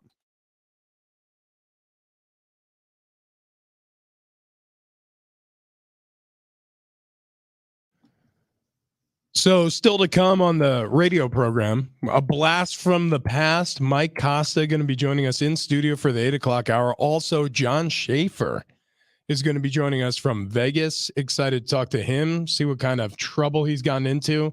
John Schaefer goes to bed at 9:30 at night, so I'm sure no trouble. I think he and Jim got a little drunk last night. Oh, I hope so. I think Jim did specifically. Jim looked drunk. I saw him throw a beanbag. He was playing a round of cornhole, and he missed the board by a solid 7 feet. He was also donating some money to slot machines. I saw a video of that. Yep. He walked away with 7 cents. No offense, but Jim just sort of looks like a guy who would play the slots, and you take that for whatever it means to you. Do you have the Open ready for Mustache? Hairy upper lip or nah? It's up to you to determine. If you want the prize, you have to play the game. It's time. We mustache you a question. Oh, it's the game show sweeping the nation. We are huge in Ronkonkoma, New York. That's right. We have listeners everywhere, but That's especially. not a real place. Oh yeah, That's not a real look it up, place. Ronkonkoma. Lake Ronkonkoma. What's actually their main export? Their main export is sadness. I actually don't know. I'm not even 100% sure where it is. I think it's nearby where I grew up, actually. Anyways, we have to get to this. It's Mustache You a Question. The rules are quite simple. We're going to play our listener contestant a clip. And from that clip, they need to determine if the person speaking in the clip has a mustache or not. This is the simplest and quite possibly dumbest game show ever invented. And Larry is our listener contestant waiting on the line to discuss this with us. Larry, how do you feel about your chances today? You feeling positive? You feeling optimistic? Pretty good. Pretty good. Okay, you think you're pretty good. You think you'd have the determination to get through a couple of clips and tell us whether or not somebody has a mustache? Do you yourself wear a mustache? I do. Oh, wow. Oh, I think this is a first. Okay, what kind of mustache do you have? Do you have like a big bushy one, or is it more thin? Is it sort of like manicured? How would you describe your mustache? Thick mustache. Okay, a thick mustache. Is it gray? Is it brown? They all construction workers wear beards and mustaches. Do you got handlebars on that sucker? No. Okay. All right. Well, listen, Larry, I'm glad we're talking to a mustachioed contestant. Ben, you put together all these mustache clips. Yeah, I'm going to say you'll do okay if you've been watching popular and fantastic television movies over the last 20 years. Okay. That's a good clue for you. You ready to play, Larry? I am. All right, let's do it. Clip number 1. You clearly don't know who you're talking to, so let me clue you in. I am not in danger, Skylar. I am the danger. A guy opens his door and gets shot, and you think that of me? No. I am the one who knocks. Wow. Okay, so that is a very famous voice of... There's a lot of... Wait, say it again? That's a lot of information right there. Yeah. I don't think that is. Oh, interesting. Okay. Could you It's tell not me important who it is. Yeah. Whether or not that person has a mustache. You don't need to necessarily tell us who it is. We just need to know if that person has a mustache. I don't think he does. That is Walter White, played by Bryan Cranston from Breaking Bad. He does, in fact, have a mustache. You are down 0-1, Larry. And so even though you yourself have a mustache, you can't smell your own. This is really, really troubling for all of us here. We're going to move on to clip number 2. I'm going to be your instincts. Kunu will be your instincts. Don't do anything. Don't try to surf. Don't do it. The less you do, the more you do. Let's see it pop up. Pop it up. That's not it at all. Do less. Get down. Try less. Do it again. That was one of my favorite scenes in any movie, by the way. I won't tell you what movie it is until after you answered the question. But Larry, we must ask you a question. Does the voice you heard, is it attached to a mustache? I think he does. Oh, my goodness. 0 for 2, Larry. Kunu. It's Kunu. He's the surf instructor from Forgetting Sarah Marshall. And what does Kunu mean? It means Chuck. It means truck. Chuck. It means Chuck. Which is his mainland name. Okay, Larry, you're in a hole. That's okay. You can save yourself here. It's best of 5. You got 3 more clips. As long as you stay alive here. The next clip, please, Ben. How about a magic trick?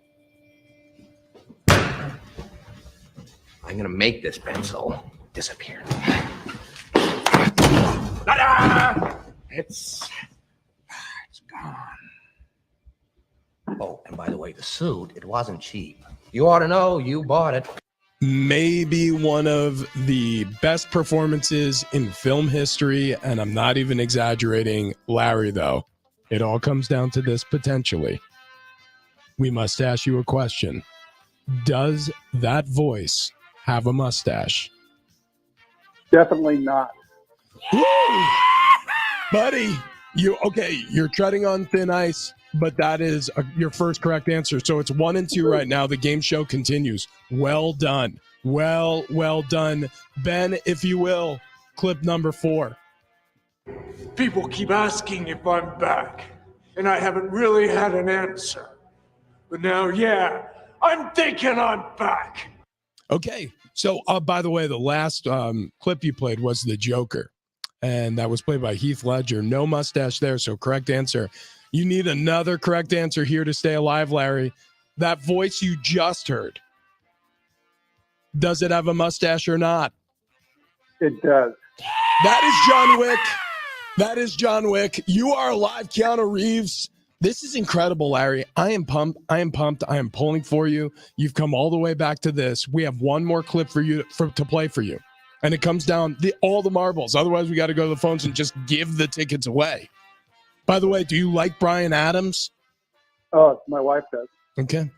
Well, you're going to take your wife. Then this is important. If you get this next clip correct, Ben, please.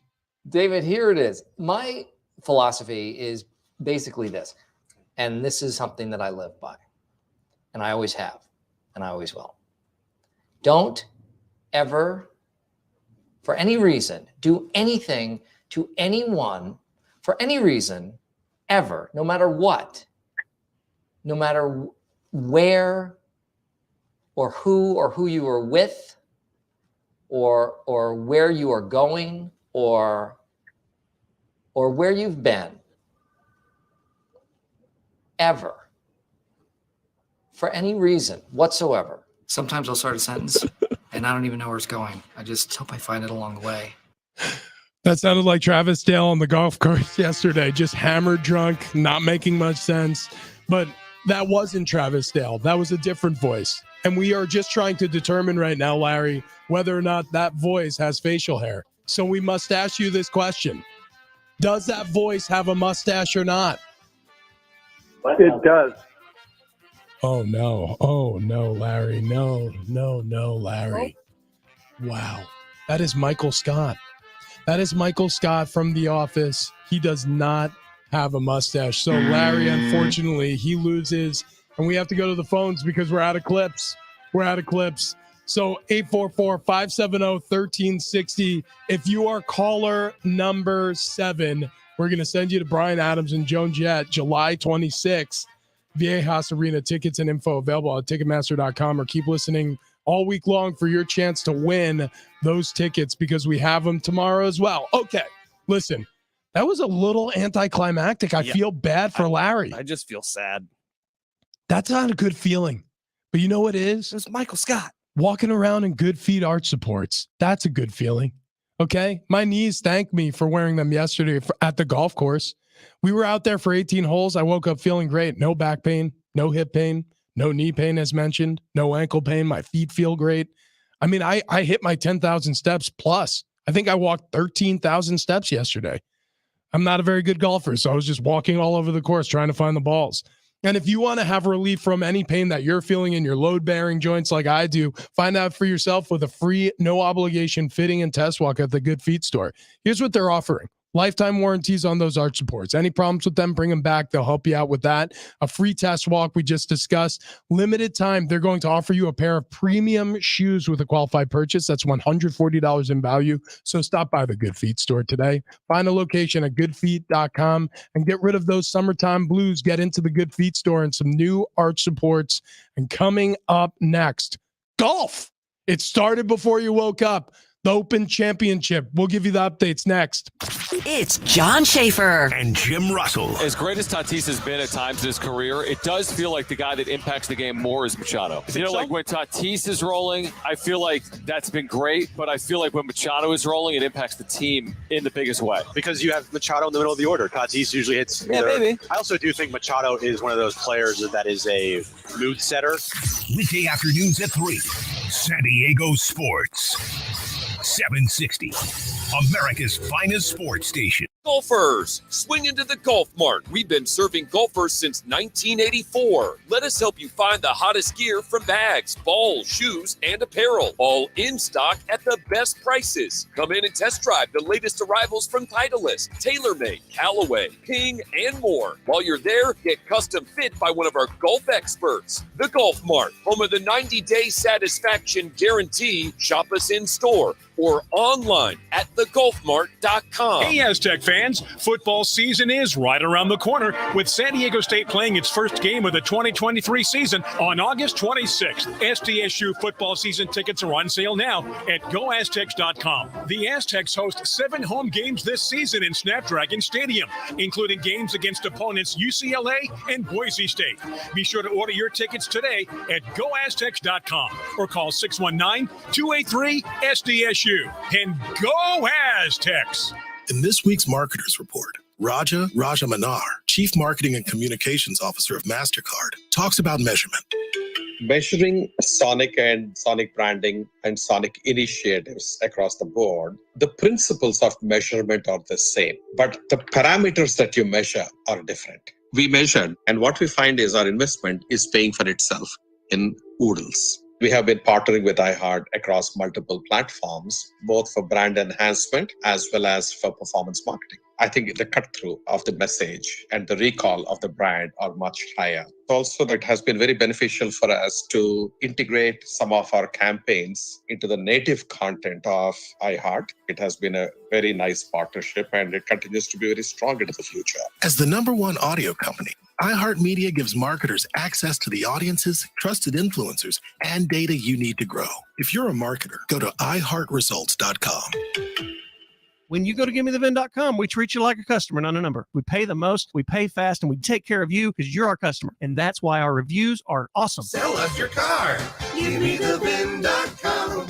So easy you can do it in your underwear. Do you know how to make the most out of every dollar you've saved for retirement? Find out in a free financial assessment with Pure Financial Advisors. Call 888-994-6257. That's 888-994-6257. Or visit purefinancial.com and click Get an Assessment. Coming up next, the Open Championship is underway. But what of the Live Golf PGA merger? Why haven't we heard about that recently? We'll explain coming up next. San Diego Sports Traffic. This report is sponsored by Borussia Dortmund versus San Diego Loyal at Snapdragon Stadium. South 15 backed up before Gopher Canyon, just about solid to Villa Rancho. North 805 heavier, National City into Mission Valley and Kearney Mesa. 52 West getting slower also just past Cuyamaca over the summit. I'm Tori Peck, San Diego Traffic. San Diego, are you ready for an epic soccer showdown?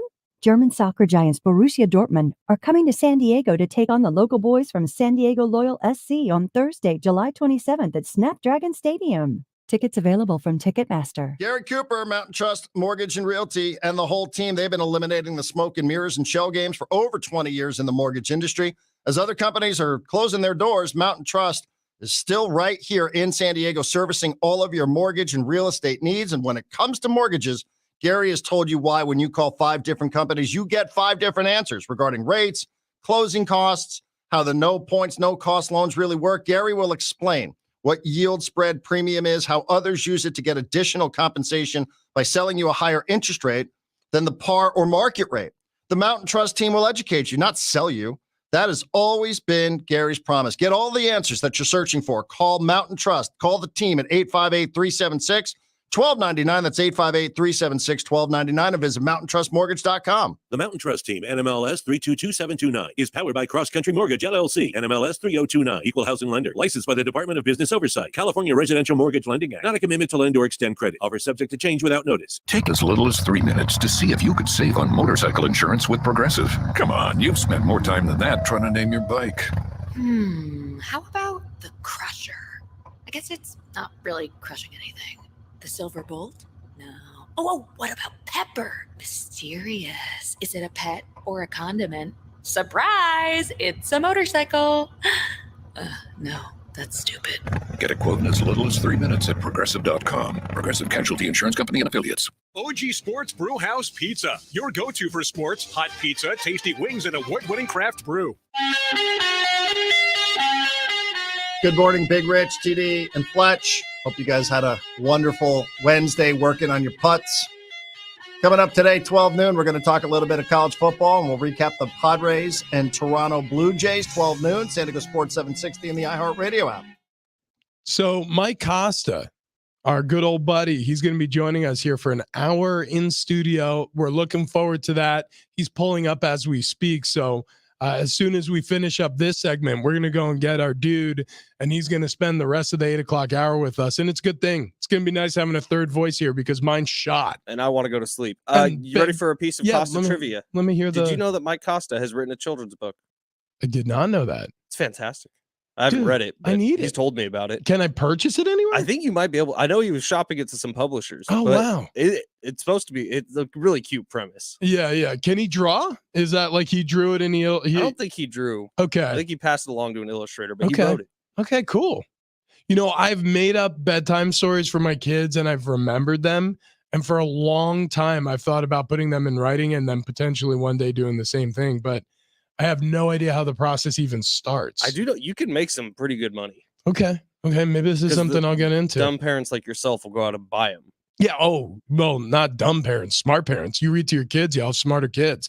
The problem is reading to them at the end of a long day and not falling asleep yourself. They're bedtime stories for a reason, because I put myself to bed and then I'll wake up at 11 o'clock and Sebastian will be still playing with Legos in his room. I'll be like, what the hell is going on?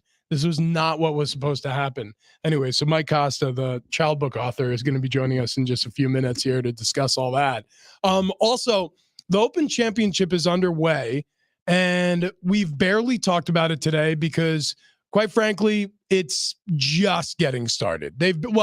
This opening round has been underway for a while, but to all of us, our day is just getting started. It almost feels too early to talk golf, but you've got golfers out there on the course. Yeah, when it's overseas, I think it's a little trickier for us. It honestly does lose a little bit for me. Like Sunday morning, I'm going to try my best to wake up in the middle of the night and watch the final round of the Open. But otherwise, it's too tough. Like a lot of the leaders, they've already finished their rounds. Tommy Fleetwood done 5 under par. Stuart Sink 3 under par finished. Wyndham Clark 3 under par finished. Local guy Xander Schauffele, he's 1 under after his first round. So that's good. Good on Xander. Brooksy, one of my guys, 1 under par after his first round. You love yourself some Brooks Koepka. Love him. Rory McIlroy, so last time it was at this golf course, which is the Royal Liverpool Golf Club, which is one of the most fabulous golf courses in the world. Hasn't been there since 2014. Last time it was there, Rory won it. Yep. And he's been on a major drought for a long, long time. Yeah, Rory struggled in majors, and he's always kind of I shouldn't say always, but many times he's in the conversation, and then on Sunday, he just sort of fades. It's very strange. It was big of him to win the Scottish Open last week, and the way he had to win it also, back-to-back birdies on the last 2 holes. Like, I think that proved to him that, on the big stage back in one of my, because he's from that part of the world, back where I'm kind of from, to do that, I think was big for him because now he can go into this major. I don't know. Yeah, it's good to have a tournament win under your belt, especially when you're, in Scotland. He hails from Ireland, but still, it's important to have tournament wins. It's just majors have really flummoxed him lately. We'll see what happens. The storyline I want to get to, though, is this storyline about PGA and LIV, the merger. It's disappeared. So is Jay Monahan. Jay Monahan, he's like in witness protection. He's the commissioner of the PGA who incessantly stuffed his foot in his own mouth throughout the course of the goings on when this merger was announced. There's still it seems, some contracts that need to be hammered out. I don't think that it's a 100% finalized official merger, but that's where it's heading. What's interesting about this, though, is where this all started. So many people speculate that Saudi Arabia, the whole reason why they bought golf basically is because they're trying to sports wash. And that's the reason why they're getting into soccer and they're investing in F1 racing and they're, potentially going to try to buy their way into the NBA or the NFL or the NHL or Major League Baseball. Did you see Shad Khan, the owner, is he the Jacksonville or the Panthers? Jacksonville. The Jacksonville owner, his son, Tony Khan, was asked about LIV Golf in the merger and also Saudi's involvement with soccer. And he was asked if anything like that could potentially ever happen in the NFL. And he literally said, if you have enough money, you can get away with anything, including murder. Like that was the quote. And he's right. Good. Thank you, Tommy Shad. What is his name? Tony Khan. Not Tony Kanja. That's our guy. No. Tony Kanja never said that. And to our knowledge, has never murdered anybody. What? No, to our knowledge, Ben, wink. No, Tony Kanja is awesome, man. He's going to be in here tomorrow, Bar Car Friday tomorrow. Get to Keg and Bottle, 10 locations around San Diego. But yeah, getting back to what we were just discussing, the reality of golf is I don't think that anybody is going to feel differently about Saudi Arabia if that is the reason why they tried to buy, or I should say they created LIV, try to buy golfers to come over to LIV, and then try to merge or successfully have merged with the PGA. Because does that give you the warm fuzzies? No. And I don't know why anyone thinks it would. Like, if anything, you're more mad now because you've just added fuel to the fire with golf. Like, golf was this purely, really, at least in America, was for the older generation who maybe votes a certain way. And I think that they just got more pissed off and now aren't watching golf. Yeah, potentially. But And for someone like me who, look, I care a lot about what's happening. I don't love the fact that they're even invested, but I also still love golf. and here's the deal. Like, to me, I separate two things all the time, and I'm sure a lot of people do this. Look, it's not like a lot of people, even when the Chargers were still here, loved Dean Spanos. They didn't. Like, there's a lot of people's opinion of Dean Spanos and the Spanos family was they're not making as much of an investment as people would have liked when they were here in San Diego, talking about rejuvenating Qualcomm Stadium at the time, right? At the Mission Valley site, the Murph. They weren't investing in it. So it was falling apart. People were pissed off about that. But you can separate your love for the Chargers from maybe the things you dislike about their ownership. And so I think that's what's happening in golf. A lot of people like golf. A lot of people still don't like Saudi Arabia. So if their purpose was trying to sports wash, I don't get it. I just do not get it. It makes zero sense to me. Okay, coming up next, we got to get back to the Padres. They could sweep the Blue Jays. Yeah, they could sweep the Blue Jays, but will it matter? We'll discuss that on the other side with our best friend, Mike Casa, coming up next. Big Rich Stadium Fletch.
This update is presented by DraftKings. We'll start off here with the Padres, who north of the border are a pretty damn good baseball team. They win against the Blue Jays yesterday, 2-0, 6 scoreless innings from Yu Darvish. Manny Machado had the two RBI single. It was a broken bat single. That was in the 5th inning. That's all the Padres would need for the win.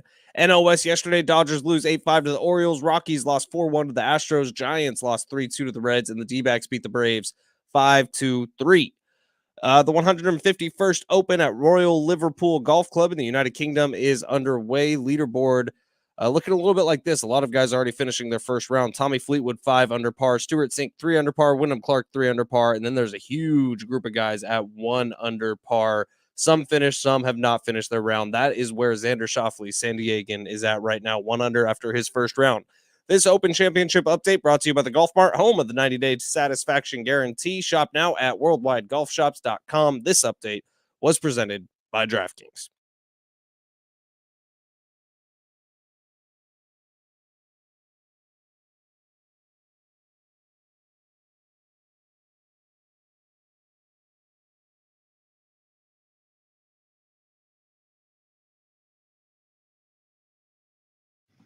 Yeah.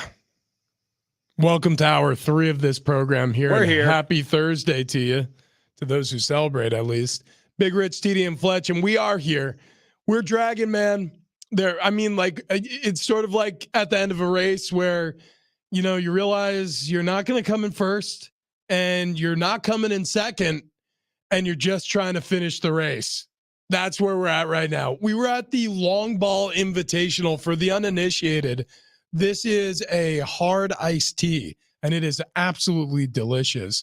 Get to a store wherever Long Ball is sold and enjoy the official drink of the summer. It'll be the drink of my summer. It's really, really tasty stuff. However, if you have a lot of them and you play golf in 90-degree weather all day, you're going to wake up the next morning feeling like you've been absolutely tossed through the ringer. Which we have. And I'm looking at Ben right now, and I will say this. For a guy who's, outstandingly hungover this morning, you look pretty good. I feel good. Honestly, Lucinda's trick, that might be moving forward a staple in my life. Alka-Seltzer. An emergency. Okay, yeah. So the emergency packets, for anybody who don't know, it has 1,000 milligrams of vitamin C. You dump that out, it's in powder form, and then you throw an Alka-Seltzer, a little water, and that's all it took. Okay. Yeah, I feel great. It really is not that much water. She said to go lower on the water, so I think it's a little more punch to the face. Yeah, a little more and potent. It's working. We're going to call John Schaefer at 8:15. Costa is here, but he disappeared. Yeah. He immediately came in here, and I'm pretty sure he's holding down one of the bathroom stalls. I'm almost positive I saw his feet underneath one of the stalls. So we'll talk to Mike Costa as soon as he gets in studio. We're excited to do that. He's also, here. Oh, there he is. Also, we're excited to chat with John Schaefer. That'll be coming up in a little bit. He's out there in Vegas ahead of the Mountain West Media Days. Interested? Yeah, hop over here. Interested to talk to him, see what he's discovered, what he's found out about, as Costa is plugging in, seated next to me here for the first time in, gosh, I can't remember the last time we hosted a show together. Christmas 2020? Oh, Jesus. It was sometime in 2020. Oh my gosh. Yeah. Oh, you don't have the thingy majigger. I'm sorry. I am so friggin' unprepared. Oh, don't worry. We'll find one for you. Fletcher is He's got his headphones as we speak. Yeah, you just talk to me for a You second. sound like absolute S. Thank you. What happened? Yeah. Nothing good, as it turns out. Yeah. Actually, everything was good. We went to the Long Ball Invitational. My voice has kind of been trashed this week. Allergies leading to a little laryngitis, unfortunately for me, and unfortunately for our listeners, because I've been croaking through this week just with Ben because Travis has taken the week off vacation. Right. So I'm very excited to have you in studio right now. Oh, okay. Now I see it. I see why you're so excited. Yeah. This is very good. It's like, in fact, guys, I think I'm just going to knock off early. You guys are pretty good. I'm hungover. Rich can't talk. This is you, Mike. Why You are got you the hour. Okay. So are you hungover because of the golf yesterday? Oh, yeah. Where'd you golf? Steel Canyon. Beautiful course. A little warm out there. It was toasty. You know what? When they say that East County is like the surface of the sun in summertime, it's 100%. They're not kidding. Dude, thank God we had Jim Sheen with us because that dude can actually golf. And it was a 4-man scramble, and Jim saved our lives. Yeah. Was it a tournament or just obviously 4-man scramble? Yeah. It was a tournament. We came in a very distant, I would assume something close to last place. There was a lot of cheating going on. Awesome. There was a lot of cheating. Perfect. Let me ask you this question. Have you had your tournament yet? We did last week. Oh, yeah, it was last week. It was last week, I yeah. missed it this year, and No I'm bummed worries. about it. No. I want to get it next year. I must have missed the emails. How did it go? It went well. We raised about $35,000 for gosh. the Cancer for College charity that I'm part of, and my buddy Emil and Jim are also part of. It's Will Ferrell's big kind of pet project that he does a couple events throughout the year, and all the money obviously is funneled towards the charity. But yeah, we had it last week. It was great. There at the beautiful Loma Club, aka Augusta West. Well, the green jackets are suiting. Because when you're in Point Loma, and you win that one of those coveted jackets, it really does feel like you're transported to Georgia. Pretty much. Yeah, you're just sitting there as you walk down Magnolia Lane, and so, oh my God, I'm sitting here walking on the shoulders of giants. What's crazy is like when I went, I did not win, but when I went and I participated in the tournament, the fact that Jim Nance was commentating the entire event, I really it was stunning. I don't know what his retainer is, but you guys had him all day long. The tower at the 18th is just always a great stopping place. It's funny. A great personal friend of all three of ours, athletic director JD Wicker from San Diego State, has participated in it as well, and he wasn't able to do it this year. But last year, the rules are written out that if you have a tie, it comes down to a shotgun off. Yeah. Not a literal shotgun, but you're going to, whoever.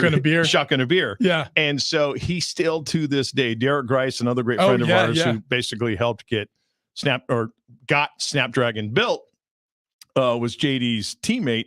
And so it came down the chug off, and JD's like, I got this. And Derek's all, when's the last time you shotgunned a beer? And it was a salient point on Derek's part. Oh, yeah. Because, JD, whatever, he's got a wild side. So it came down to the shotgun off, and JD got smoked.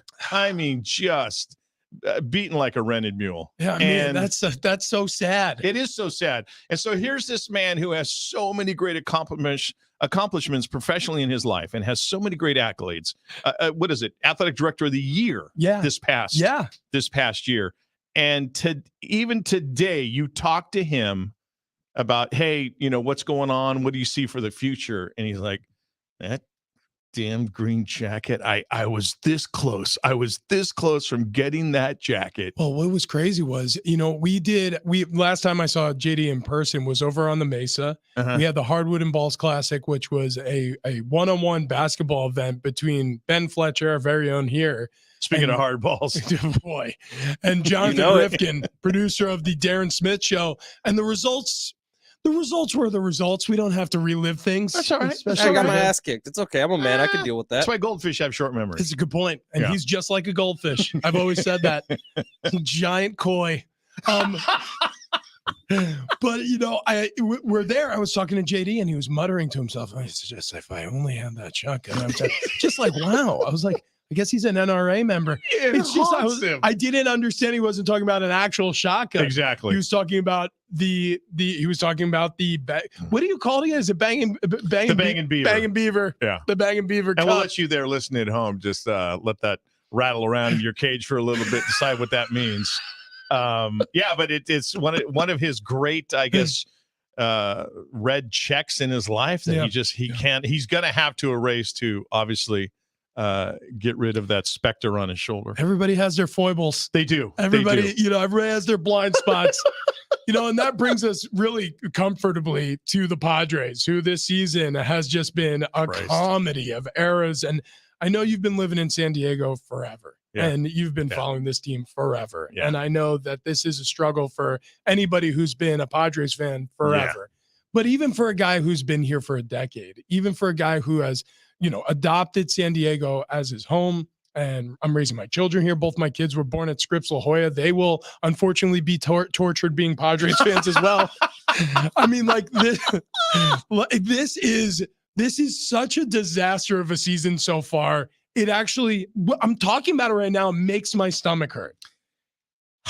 Okay, so there's the seasons. There's fall. Yeah. When obviously you start looking towards.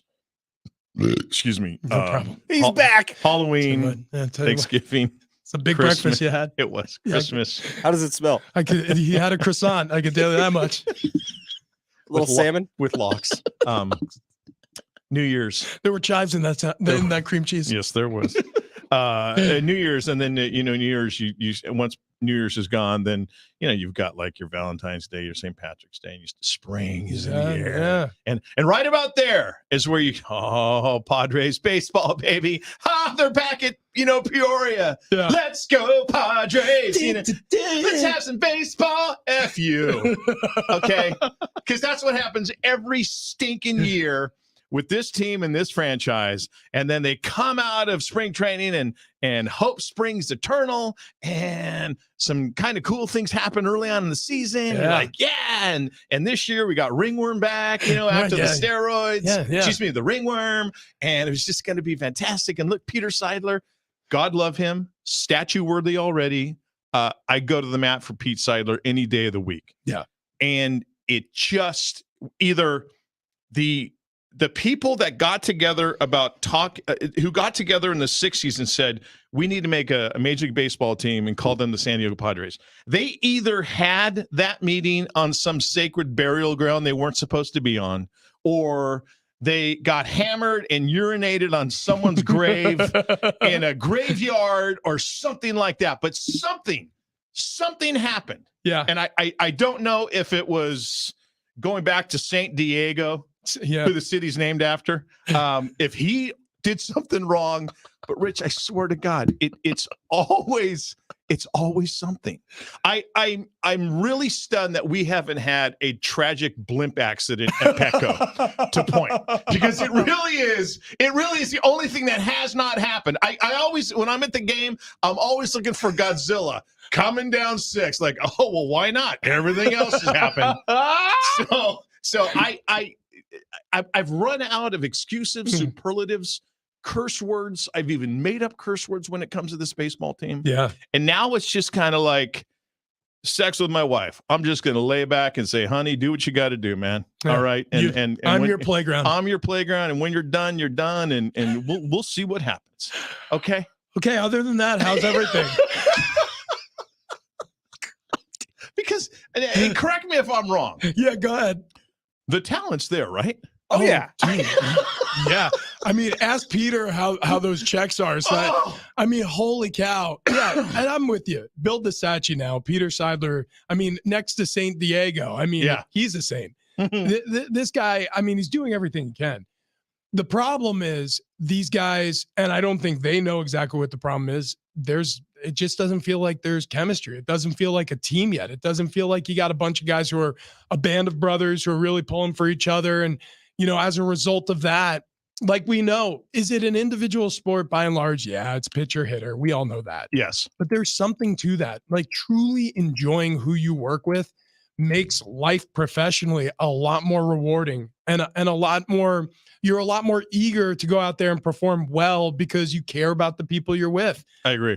I've had a great fortune of playing on a lot of teams that I've really enjoyed the people I played with. There were certain circumstances where I didn't, and those sucked. Yeah. Those teams sucked, because you just don't really feel connected to the work. You're a guy who touched Tom Brady's balls. I did. Well. Okay, so that's true. And by the way, they are not deflated. Those are full balls. That's where you just ask Kim Kardashian. That's where you have been in your life. So you obviously, Ben and I can talk about it at high school sports. I can talk about it in college sports, but you can talk about it at the highest level. And it's you don't have to love the guy that you're fighting with, right, but you got to respect him. Yep. And there's got to be that mutual respect. And I have always been in my life, whether it's radio, it's TV, it's the business I'm in now, that type of thing. I hate look at me types. Can't stand them. I want nothing to do with them. Get the F out of my face. You're not in it for the right reasons. I love being a teammate, and I love being a team member when everybody's rowing in the same direction. And I don't know if I always go back to, I think this team needs a brawl. I think they need with each other or with another team. Well, maybe start with each other in the clubhouse. Be kind of cool. Yeah, but then hey, you or Musgrove or Snell. Forget about Snell. When you said you at first, I thought you were talking to Fletch. I was like, Fletch, are you on the 26? I'll go ahead. One of you guys, you need to buzz the tower, man. Let's go. Spark it. Because then if you're Bob Melvin and you're AJ Preller and you're Peter Seidler, you look at that film and you see who's flying in. Was that a pimento? It may have been having dirty martinis. whoever flies in and is just letting hammers go. Yeah, those are your core guys. Whoever's standing off this side going, they're playing traffic cop. Yeah, thank you. Yeah. Traffic cop, get the F out. You've been in training camp brawls. God, you've brawled with your teammates. Yeah, but you've had joint practice where it's like, oh, I'm not brawling with you anymore, my fellow, my defensive lineman who's on my team. Yeah. We're brawling with them. I remember one time at Patriots training camp, it was my second year there, maybe my second year there. I remember Vince Wilfork and I got into it was actually not me, but I was in there first with Ryan Wendell. We start scuffling with this guy. And so Vinny Wilfork is like, he's legitimately a grizzly bear. Yes. And he was angry and it was hot and it was humid. He was so mad at us. He ended up bending Ryan Wendell almost in half backwards. And it was just like, oh my God, for the love, he's got family.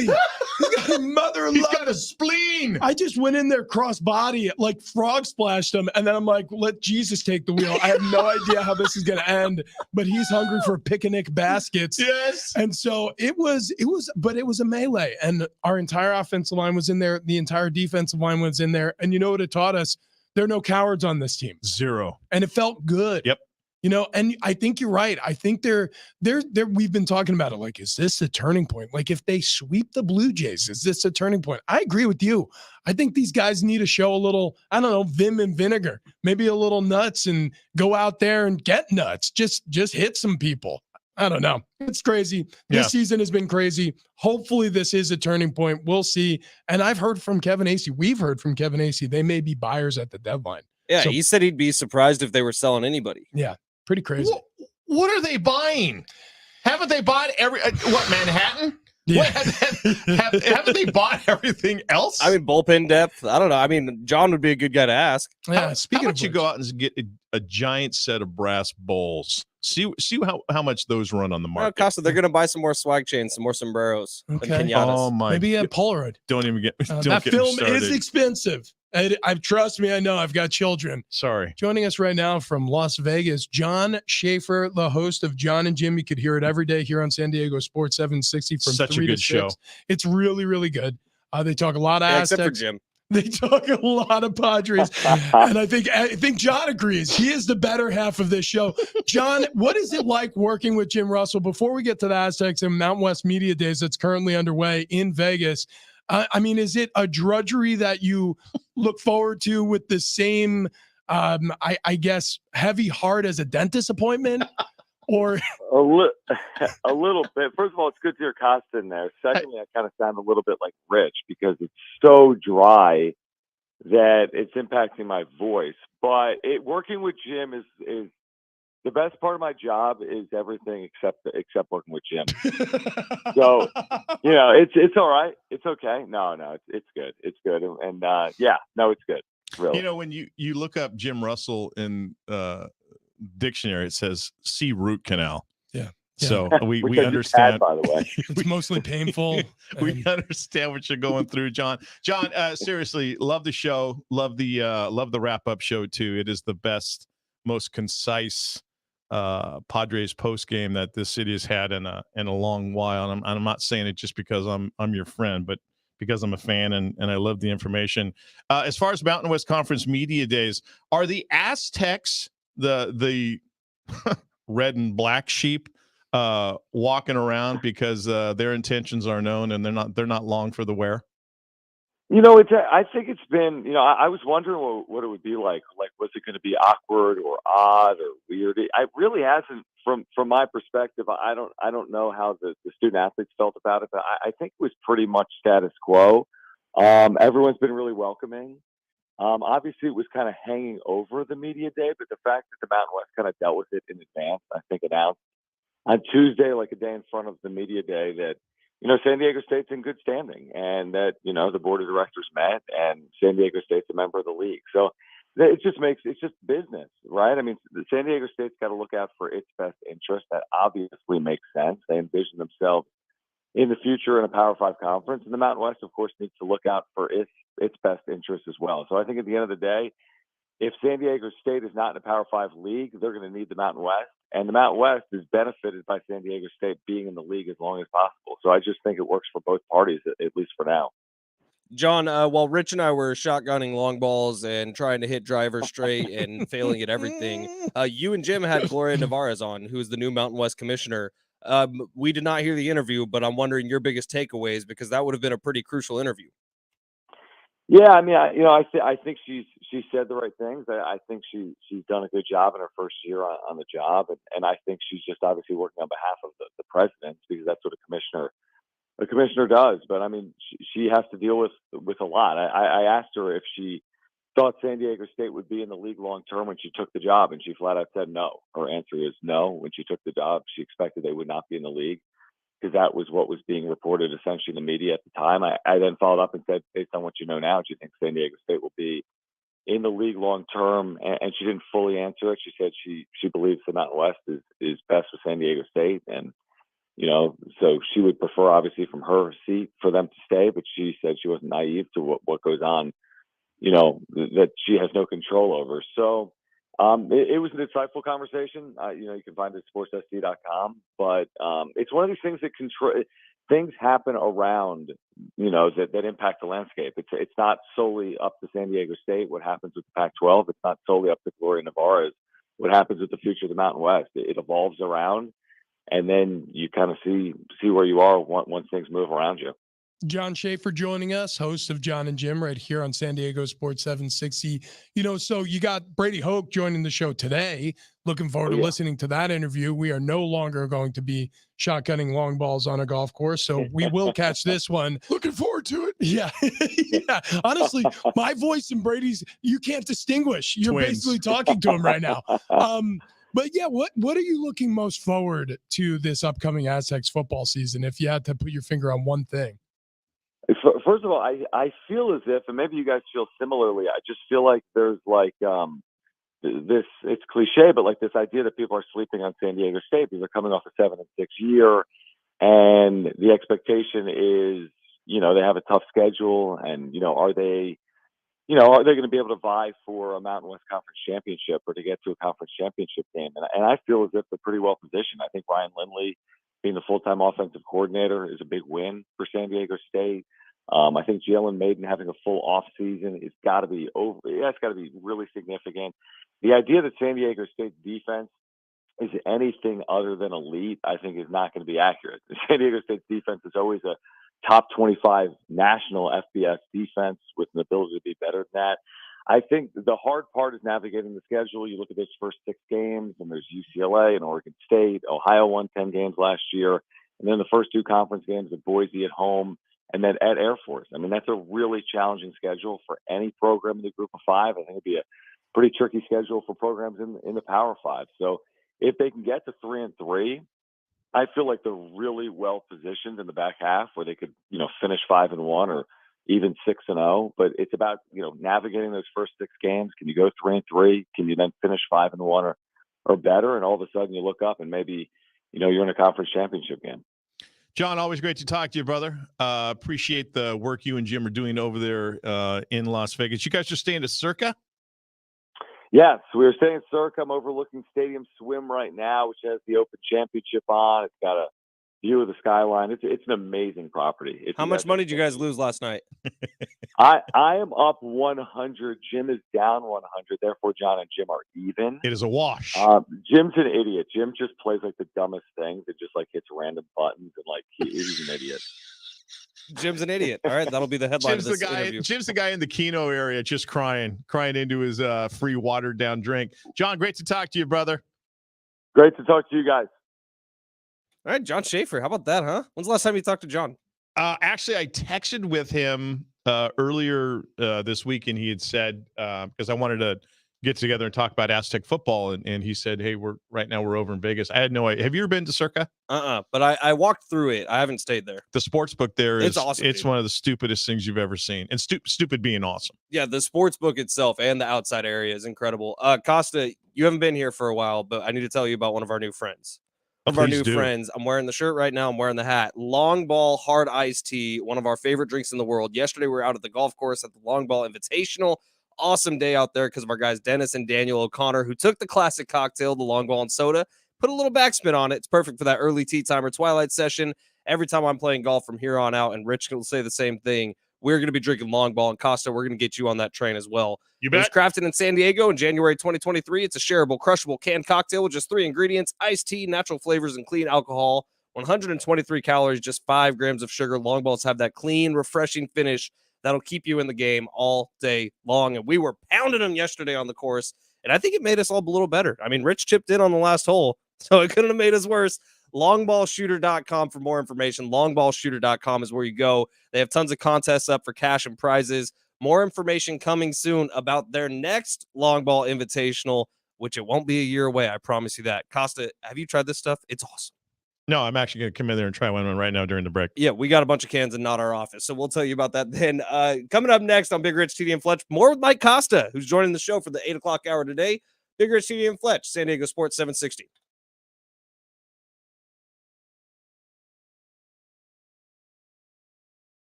Coming up next, is it smart or selfish? The Saquon Barkley story continues. We cover it next.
This update is presented by Staples Stores. We'll start off here with the Padres, who north of the border are a pretty dang good baseball team. They've won 2 in a row against the Toronto Blue Jays yesterday, winning 2-0. Yu Darvish, 6 innings, 4 hits, 7 strikeouts, 0 runs given up. Excellent start by him.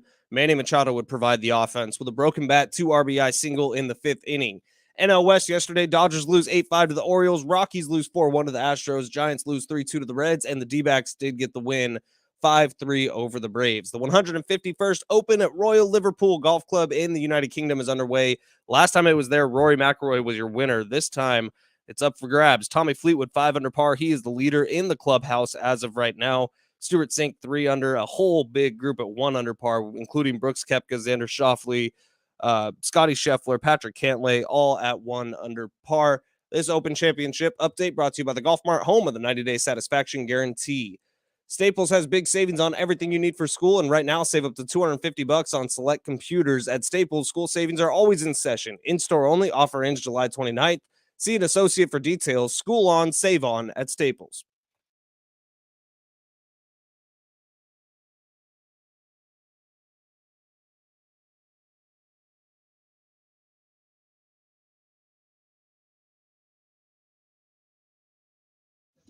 It's very difficult. There's a line in business and personal relationships, and in a locker room, there's both going on simultaneously. Obviously, some of the people who I played with along the course of my NFL career they became brothers. I still talk to them. I consider my best friends. Same with my college teammates playing football. And, Costa, I know that you enjoyed that bond with many of your high school and college teammates playing football. It's something that never leaves you. There does come a time for business, and it's usually revolves around the time when your contract is coming up, and sometimes holdouts happen, and it doesn't matter. You could be the best guy in the world like Phillip Rivers, who held out against the Chargers throughout an entire training camp, or it could be somebody who you don't think is all that wonderful of a teammate, somebody who you might characterize as greedy. I look at this. Le'Veon Bell. Sure. I'm sure there were people in that locker room who were real pissed. At least that was the national media at the time. What was that, 2016, 2017? No one had really done that in a while that publicly. And he was coming off 2 years in a row of being fantasy football's running back number 1 overall. Also, by the way, it was his second franchise tag. It wasn't his first. So he'd already been tagged. And so I bet you, even though you say that, there were a lot of people who were in his camp on his side in that locker room, because that's tough, man. Oh, in his locker room, I'm sure. I'm saying what the national media perspective was. Yeah. Then the perspective inside of the locker room in the New York Giants, I imagine, is very pro Saquon Barkley because they want him to get the bag. But, when it comes to getting on a podcast, we played this sound earlier today. Do we still got it? Let's play this. So Saquon Barkley was discussing his leverage in this potential holdout with the New York Giants. Here's what he said. I can say fuck you to the Giants. I can say fuck you to my teammates and be like, you want me to show you my worth? You want to show you how valuable I am to the team? I won't show up. I won't play it down. And that's a play I can use. Anybody knows me, knows that's not something I want to do. Yeah. Don't even bring that up. Don't even bring that into the paradigm you're operating in. Because I'm with you, Rich.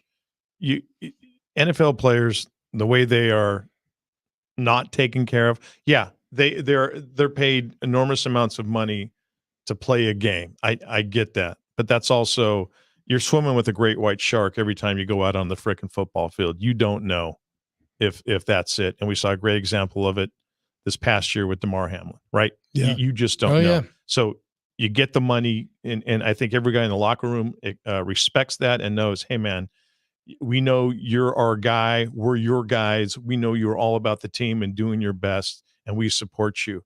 When you say stuff like that, buddy, again, read the room. You have the support. Don't start chipping away at it. Now, if you want to say, I can go up and say F you to management or ownership, okay, that's another thing.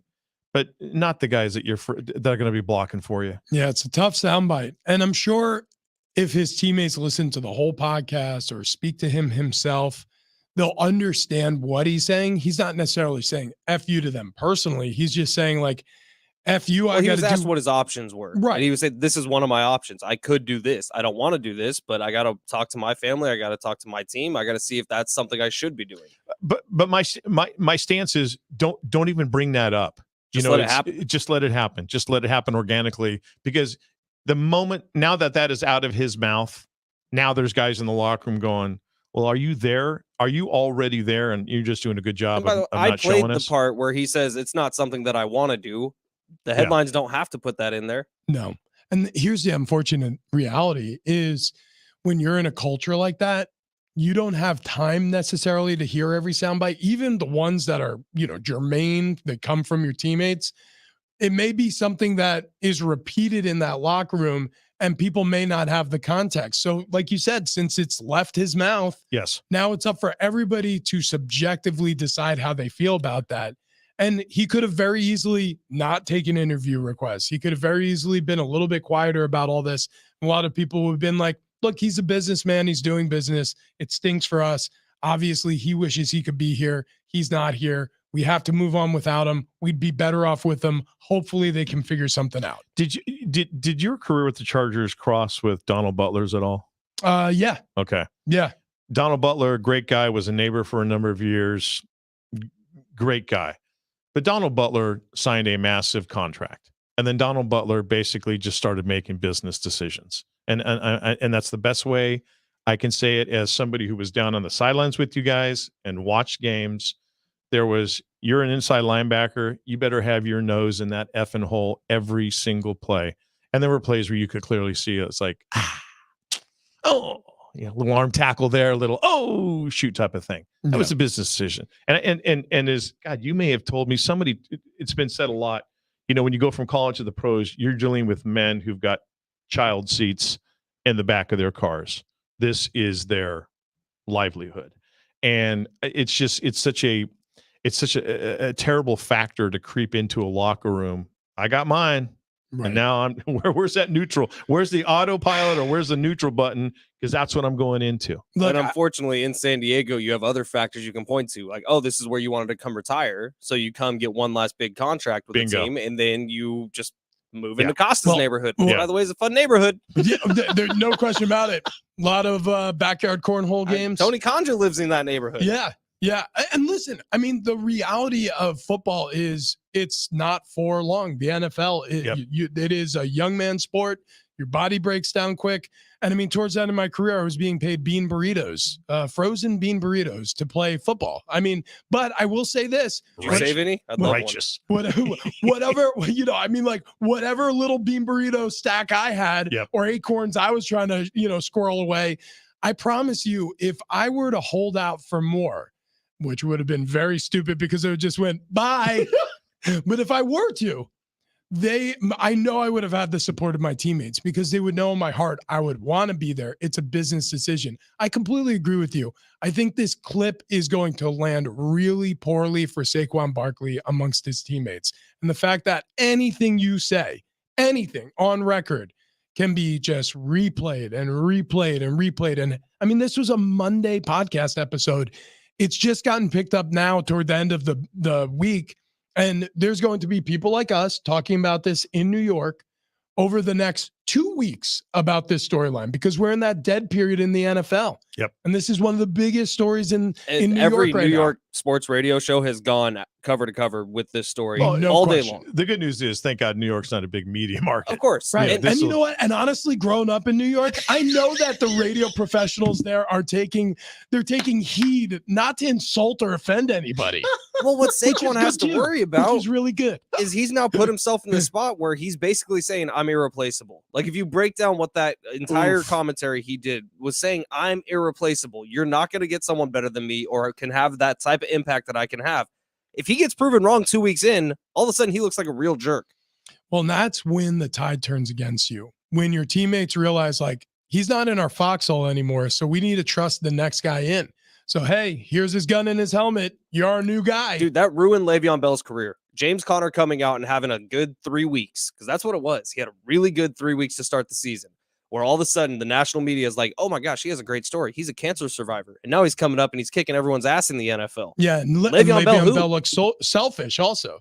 And by the way, I know we talk about Le'Veon Bell like it didn't work out for Le'Veon Bell. He went on to sign a gigantic $50+ million contract with $30+ million guaranteed, which again hurt the running back position because he wasn't good on that contract.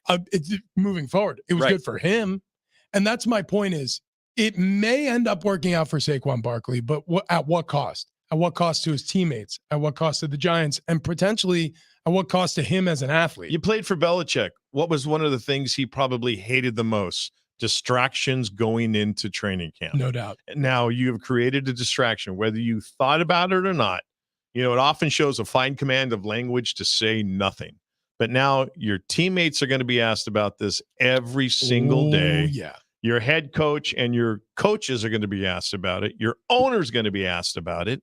And unless there's some sort of resolution that we don't see coming down the road with the Giants and Barkley, this is now the giant pimple on the end of your nose at training camp for the foreseeable future. And then there's the other part, which is just, it's totally unrelatable to any of us. If he just signed the franchise tag, he has $10 million in his bank. That buys you a lot of bean burritos. That's a lot of bean burritos. I mean, but again, that's more bean burritos than I ever was able to buy. We just can't even comprehend it. Like Ricky Henny, you remember Ricky Henny? He put out a tweet the other day, quote tweeting Austin Eckler. Yeah. And talking about just how not natural it is for him to be complaining about making $10.9 million.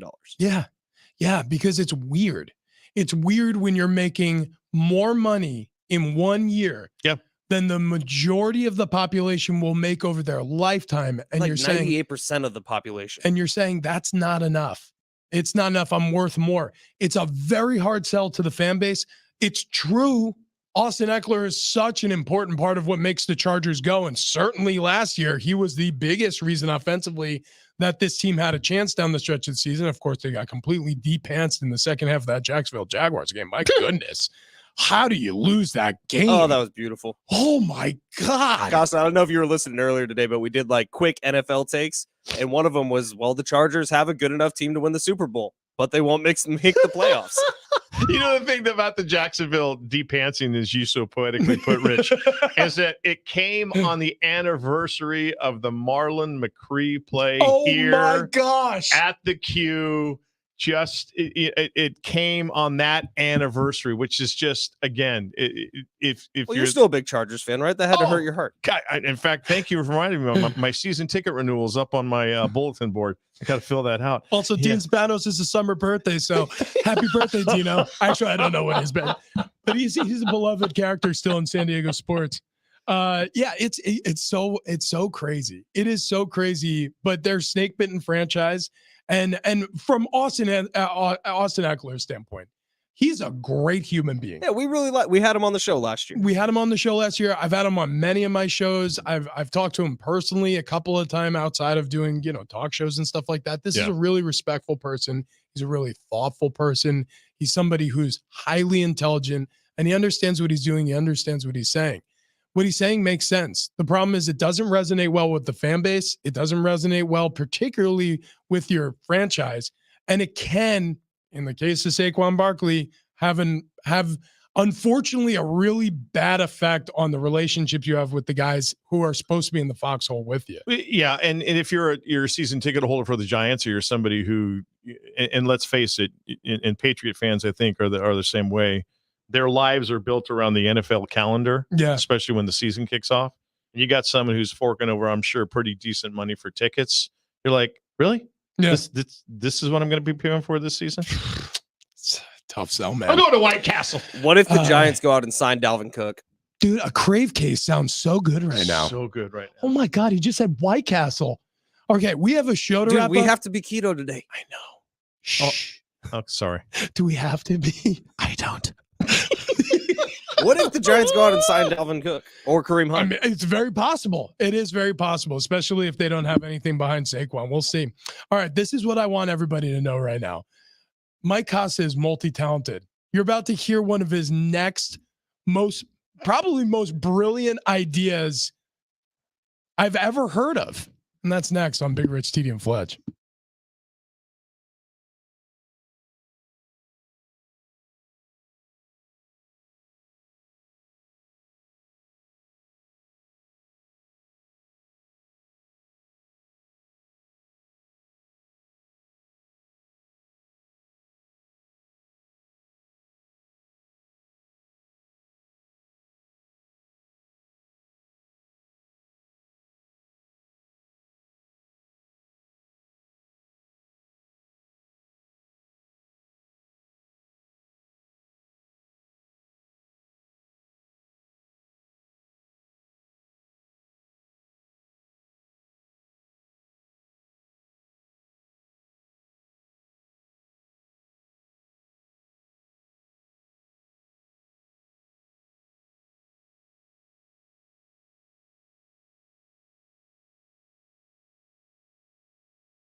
Mike Costa is not just a talented host; he's an author. Uh-oh. Yeah, we'll dive in coming up next.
Well, I will say this. Somehow we made it. Wait, what is that transition into? I have no idea. That's like we still have the countdown. That's the same countdown from when you were here, Costa. Oh my God. Number 5. Oh my Lord. Okay, but somebody has redubbed number 1, and it's this. So we can't play number 1 anymore because it's almost like That is number 1. No, well, I get Everyone knows. But somebody's taped over it like it's a VCR. It's like, hey, you guys want to rewatch little Johnny's tap dance recital? Yeah, sure. And then you put it on, and it's like, it's First Blood. Yeah, it's Rambo. It's Rambo. Or it's a homemade home film from the parents' bedroom. Whoa. Yeah. Whoa. I do not remember. That mom has a very different idea of what soft shoe is. Johnny, that's how you got here, buddy. You're welcome. Came in through the back door, huh? Anyways, look, no, stop. You can't get pregnant. Never mind. Well, depends. Look, here's the point I want to make. Speaking of children and how where children come from. Yeah. Once they're here, oof, they need to have books to read. Great point. Great point. Yeah. Beautiful segue. And Mike Costa is Has he told you about his feet yet?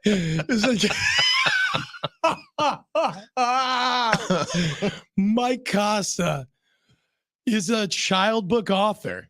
It's something that I always wanted to do. It's kind of like on my ultimate punch-up list. And I had always toyed around with outlines and kind of getting started, but then, something came along. And then when my son Topher came out as a gay man, he a number of years ago, it kind of the light bulb went on, and I wanted to center the book around not necessarily like my son's gay and everybody has to completely bow down and you've got to have a rainbow flag on your house and nothing like that, because I have a gay conservative Republican son. He's almost anti-gay, I swear to God. But I just, what we went through as a family and what he went through, the mental anguish and that type of thing. That's really of trying to, to come out to us. I kind of centered the book around that. And the name of the book is called Big Blue Lou, and it's about a big blue rhinoceros. And there's an animal compound in Africa, and a guy who was orphaned in Africa grows up in an orphanage, and then when he's old enough to go out on his own, he goes back and he buys his family's farm where he grew up. Yeah. And he just starts collecting all these misfit animals. Yeah. Like there's a yellow elephant, not a gray elephant. Okay. There's a purple hyena, not a brown one. There's a orange lion, not a yellow one. And the one thing he's missing is a blue rhinoceros. And so it's about him one day going out, and there's Big Blue Lou standing underneath the shade of an acacia tree. And he's kind of got this long face. The guy's all, "Hey, you friggin' Gavone, what's up with you?" No, he doesn't say that, but he, he starts talking to him, and the Big Blue Lou starts to explain that, "Hey, my herd shunned me and said you can't be one of us because you don't look like us. We're all gray and browns, and you're blue. Beat it." So it's about the relationship and how he comes to go live on this man's animal farm, or compound. So obviously it's all the colors of the rainbow. Yeah. Oh, wow. Yeah. That the animals are. And I'm efforting an illustrator as we speak, a couple different ones. Yeah. But I tell you what, I know that your two boys, especially their age, when you read, they want to see pictures and stuff. Oh, yeah. But I'll send you a transcript. Yeah, please do. And it's iambic pentameter. It rhymes and stuff. And it's like I think in book form, it's going to be like 21 pages. But I'll send it to you to read to them. I absolutely want to read it. Yeah. I can't wait to read it to them. And also, what do rhinoceroses eat? They're herbivores. Okay. Yeah. I mean, they'll eat you if you try. Not a big. They don't eat their own. Also, what do they taste like? Does anybody know? I'd be curious. Oh, you guys are terrible. Okay, listen, okay. Look, we've run out of time. Thank you, We have Costa. so many questions for tomorrow. You know, So you've great to grown a come in. lot because we did a whole hour and you didn't make one joke about my mother. Thank you to Costa. Well, thank you to What's John up, Schaefer. Angie? I'll call you. And thank you to Derek Two Togerson. in See y'all tomorrow. bed and one in a roll over. The herd's next. We'll see you tomorrow.